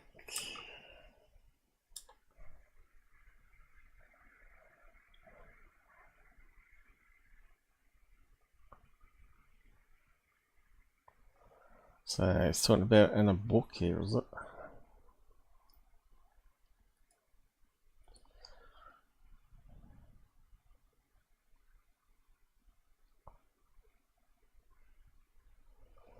In May 1994, Harvard Middle School Dean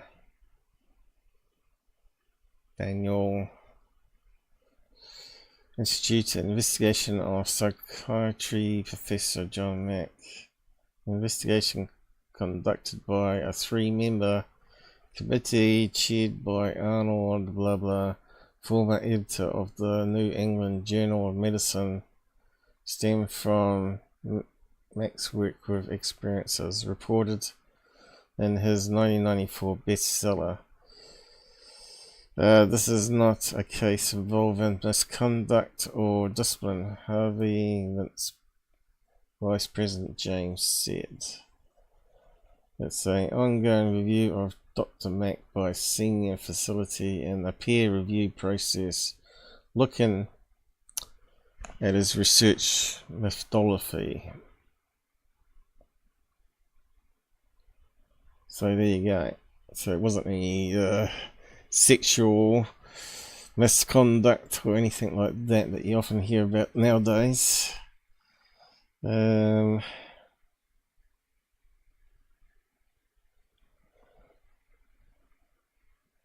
So they obviously didn't like the publicity back then.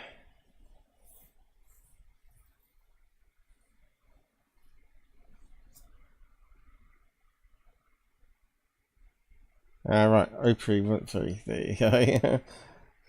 There.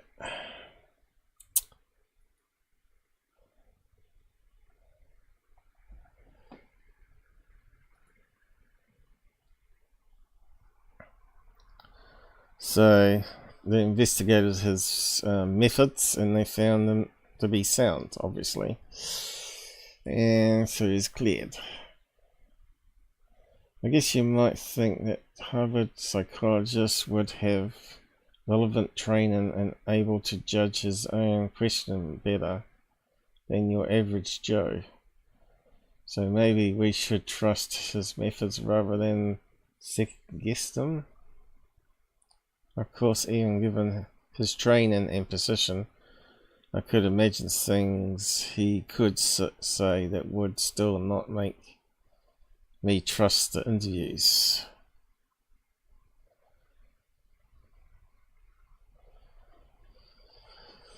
Plus, he wasn't the first one on the scene, and that changes things too. But yeah, hundreds of students. You only hear about a few, don't you, on the documentaries. I think only 62 were interviewed out of the hundreds. And a teacher.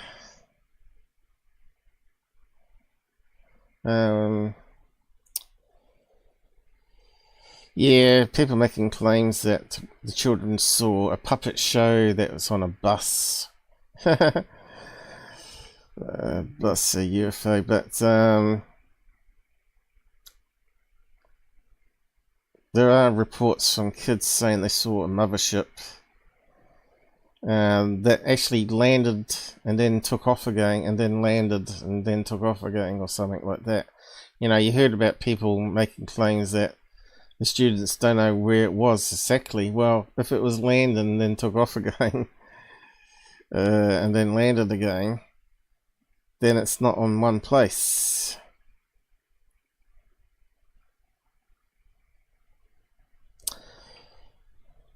So you got to take that into account too, right?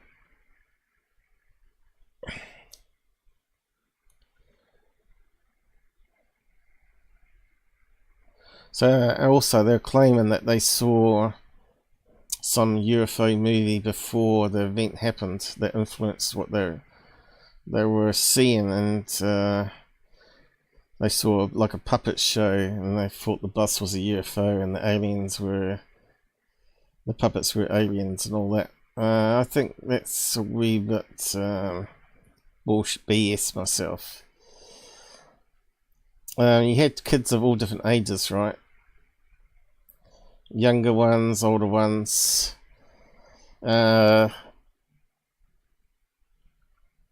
So yeah, the older ones are not going to get it wrong.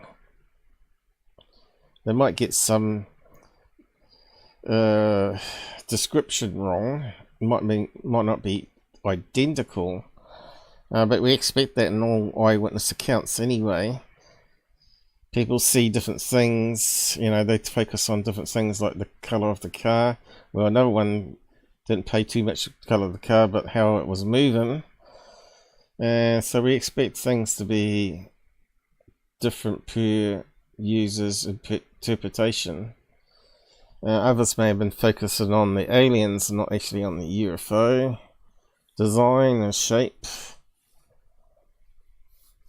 Or they simply may have had memory blocks from the experience, right? PSTD, or whatever it's called. I always get the letters around the wrong way.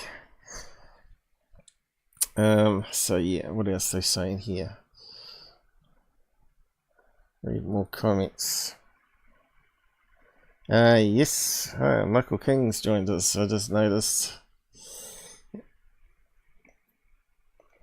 No notifications, is that why no one's showing up? Yeah, Google doesn't like me, plus they stuffed up the thumbnail. I was pointing out at the start. Let's just bring it up again. See? And yeah, if you go into the episode, that's the proper thumbnail. Oh, it shouldn't be auto playing either. It should be coming up like that. Alright, and the small version of it should be that, but it's not. Same as my last video, so they screwed that up too. But I did post it around Twitter that I was going live today, and I posted a link on Discord as well to you directly. Alright. Shogun probably didn't get a notification either. He's not showing up, and I can't even reply to him. If you go to my last live here, I've reported it 3 times now. They're not done anything about it. If you go down to his thing, I can't reply to it. See, no reply button. Now then, I'm not sure what he's referring to. What does he mean by that? Is he upset with me or something? I don't know. But I can't talk to him. And he's not on Discord. He's got a phone that's memory's full or something. And he needs to get a new device. And any time he can connect us through the mobile phone. I think he had a PC, but it had problems, didn't it? I don't know. I don't know why people just don't buy tablets and have multiple things around the house that you can use, because I have. You know, phones are not too expensive. You can. My phones I bought second hand for $200, and they work perfectly fine with everything, right? And they got lots of memory in them now, like 32 or 64 gigs of RAM, right? So you can install a lot of things on them.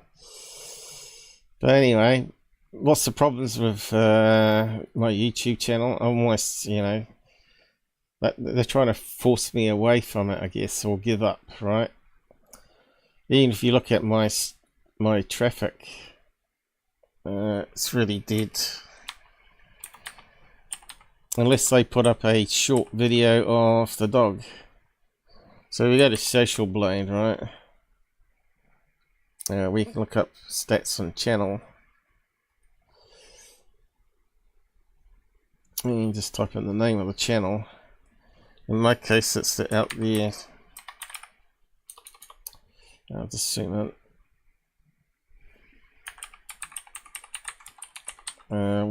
With no spaces in between, it should come up straight away. And there you go. And if you look at my stats, they're pretty good overall, because I've been putting up shorts that been getting. But yeah, it's something I just lost like 5 subs at the last couple of weeks. Maybe because I didn't like my Tyler voice thing. These people are just like cult members. You know, they see something in mine and think, oh, that's really good. But when they find out the truth about the other fans that they've followed for many years, they lose their mind and start unsubbing. Instead of just supporting me for the truth, I just get a lot of hate. So you can see here, unless that's when I do a dog video shorts, I can get over 1,000 views in a day, or a couple of 100, 500. But the days in between is when I'm not doing anything, right? So you can see it's hardly anyone visiting per day. 9 that day. And the whole day, only 9 views. It's ridiculous. And how many videos have I got up? And I've got really full descriptions, right? Lots of keywords that can. 1,400 I'm up to now. Compare that to the secure team. He's a VIP. He makes them millions of dollars, as well as himself millions of dollars, and he still begs for money, right? T-shirt sales. It's disgusting. And he's a hoaxer, proven hoaxer. Jake, is this live? Yes, it is. Well, I'm barely alive. Yeah, what's that one saying?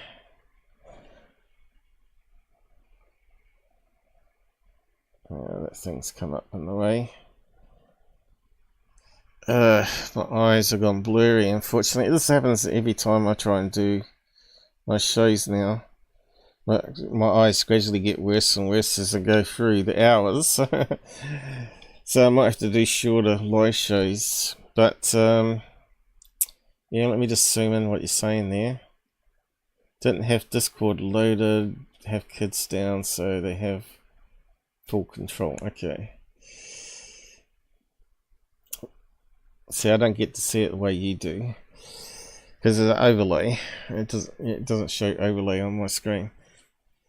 Would be good if we could rewrite it so it comes up as a normal overlay window here, so then I'd better read it. But you can't do that. Technology. So we're going over John Mack's interview process. Yeah, it wasn't the greatest, but I don't think hundreds of kids would still be lying today. There'd be more than just one guy coming out claiming that it was all hypersteria of a right-cutted rock. I don't think so, somehow. I mean, it wasn't puppets. Alright, okay, we got nothing new up there. But yeah, I'm almost coming to the end. I'm just wrapping up on John Mack here. I was going to do the other guy, but it's so hot in my bedroom right now and my eyes are gone. This guy here. Have to keep pushing, and the Faraday cage again. But anyway, like I said, I haven't had much time to prep for things. I've been busy doing other things, and my health and the eyes are not helping. The eyes are getting worse.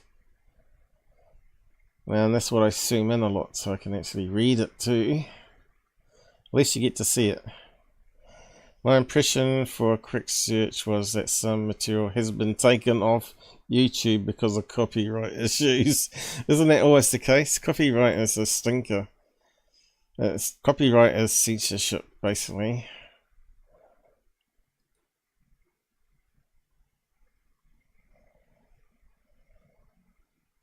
What happened there? I lost my place now, have I?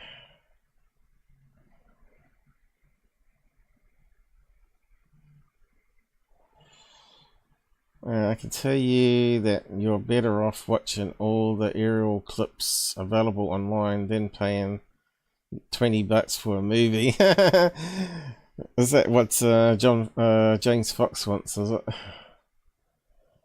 What movie are they talking about? There's a few movies been put out.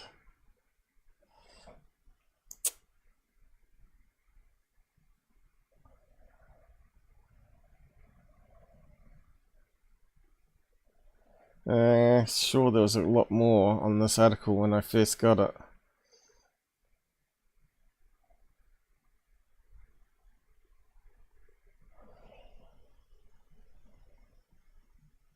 I'll just go through it again. Right, 14 more replies there. In my eyes, John Mack was a very smart man with an interest in psychological side of the subject, including his passion for abductees. I think he wanted to get to the bottom of it, whether it was some sort of not a sleep paralysis, so to speak, but maybe some sort of subliminal thing from watching TV where it's in people's minds and they dream about it. I don't think he naturally believed it was aliens from outer space himself.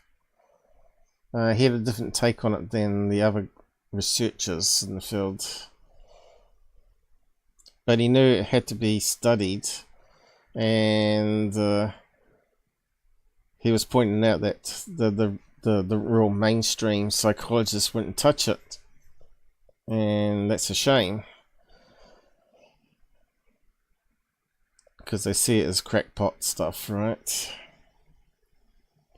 But the thing is, they might, if they did get together and research it and found out altogether that they thought there was more going on, that suggested a real event happened versus some sort of mental hypersteria, then we may be further along in the world on this topic of alien visitors, right?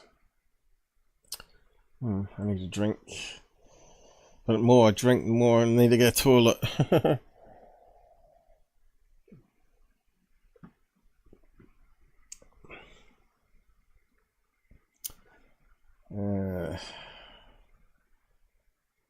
So we got to that one before. One more reply.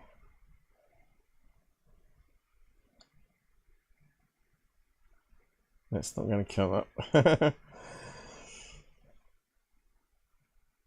And another relevant clip. So they've had to transcribe it here, because they can't play the clip because I've been taken down.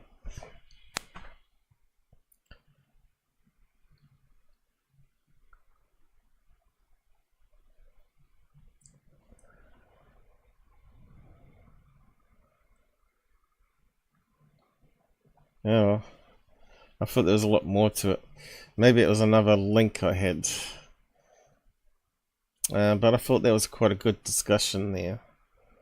Reddit has quite a few good discussions from time to time, better than other talking head nonsense out there.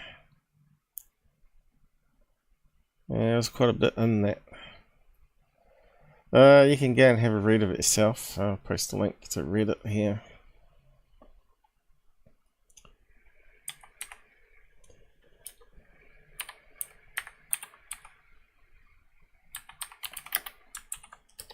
Paste it up there on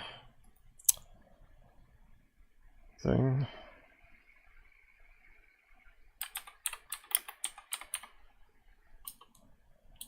Ugh, my eyes are terrible.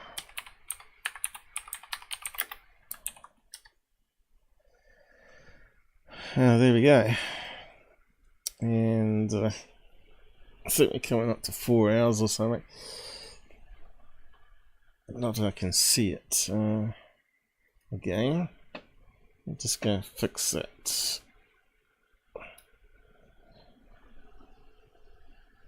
And I haven't had anything to eat yet. Yeah, I think 4 hours is probably long enough. And my bladder needs to be emptied. So we had 3 likes on YouTube. I bet if I go to Pilled and have a look, it's probably had a few more watches and a few more likes than that. But hopefully I'll get better on track. I've got lots of interesting stuff I want to read up on, if my eyes will let me, and then bring it together in a live show sometime.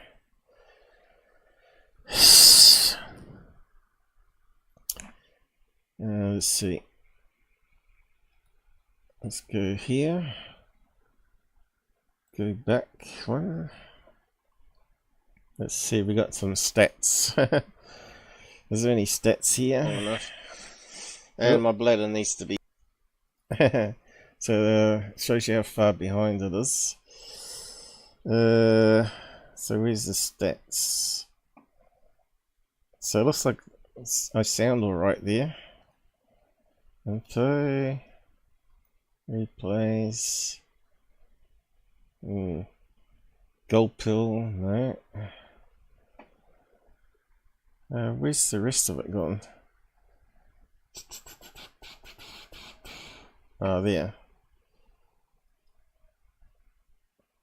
And I got the dog next door. I've done chapters for the last live. I will post it in a reply under the last one. That makes it easier for you know what topics we covered. So even now we've got 10 likes. No, 18. Well, that's way up there, isn't it? That's like almost like, is it 18 or is it 13? 18. I just don't believe it. Yeah, it's a wee bit of a messy live show again. It's not my best, and I'm tripping over my tongue again and my eyes. And if you click on that, is it? I will post it in a. It should tell us more stats here, shouldn't it? So we got 12 watching at the moment. How about that? I guess that, and 157 dropped by. See, it's almost like we should just move over to Pilled and forget about YouTube now. We don't seem to make any money there, and people can donate just as well on Pilled, I guess. They don't have to use the gold pills, they can just use my channel and tip me that way through PayPal or whatever. And also Patreon. And get memberships that way. Pays a lot more than YouTube. But then you don't get all the fancy things like you do in the chat on YouTube if you don't get their membership. Anyway guys, I'm probably going to leave it there. I'd like to do more, but we'll save it for another day again. Doesn't matter, the other stuff I keep pushing back will get done eventually. Hopefully soon. So I'm just going to end on Pilled now and end it on YouTube, and then you can go back and watch the beginning if you've just recently joined.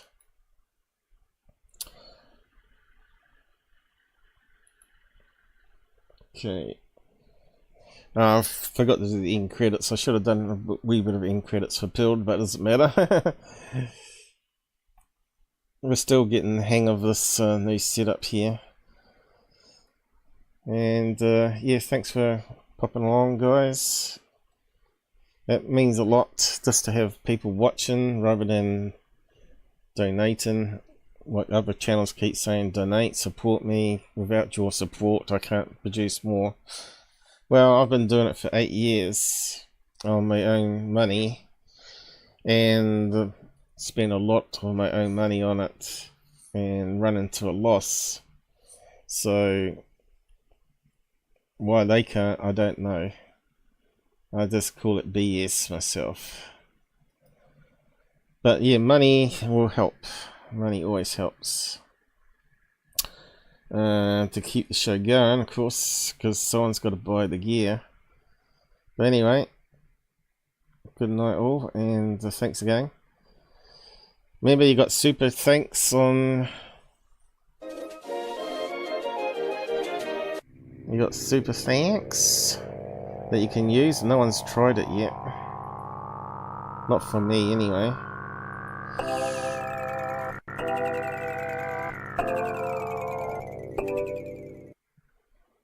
There we go.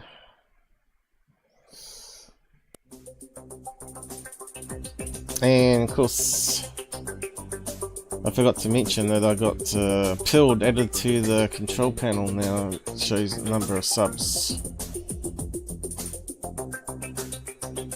But they're gone already. I'll shut them off. Now I gotta do this one. And I gotta go to the toilet quick.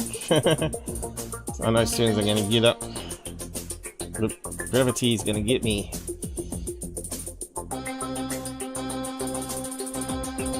Alright, good night, y'all. I'm just gonna leave it there.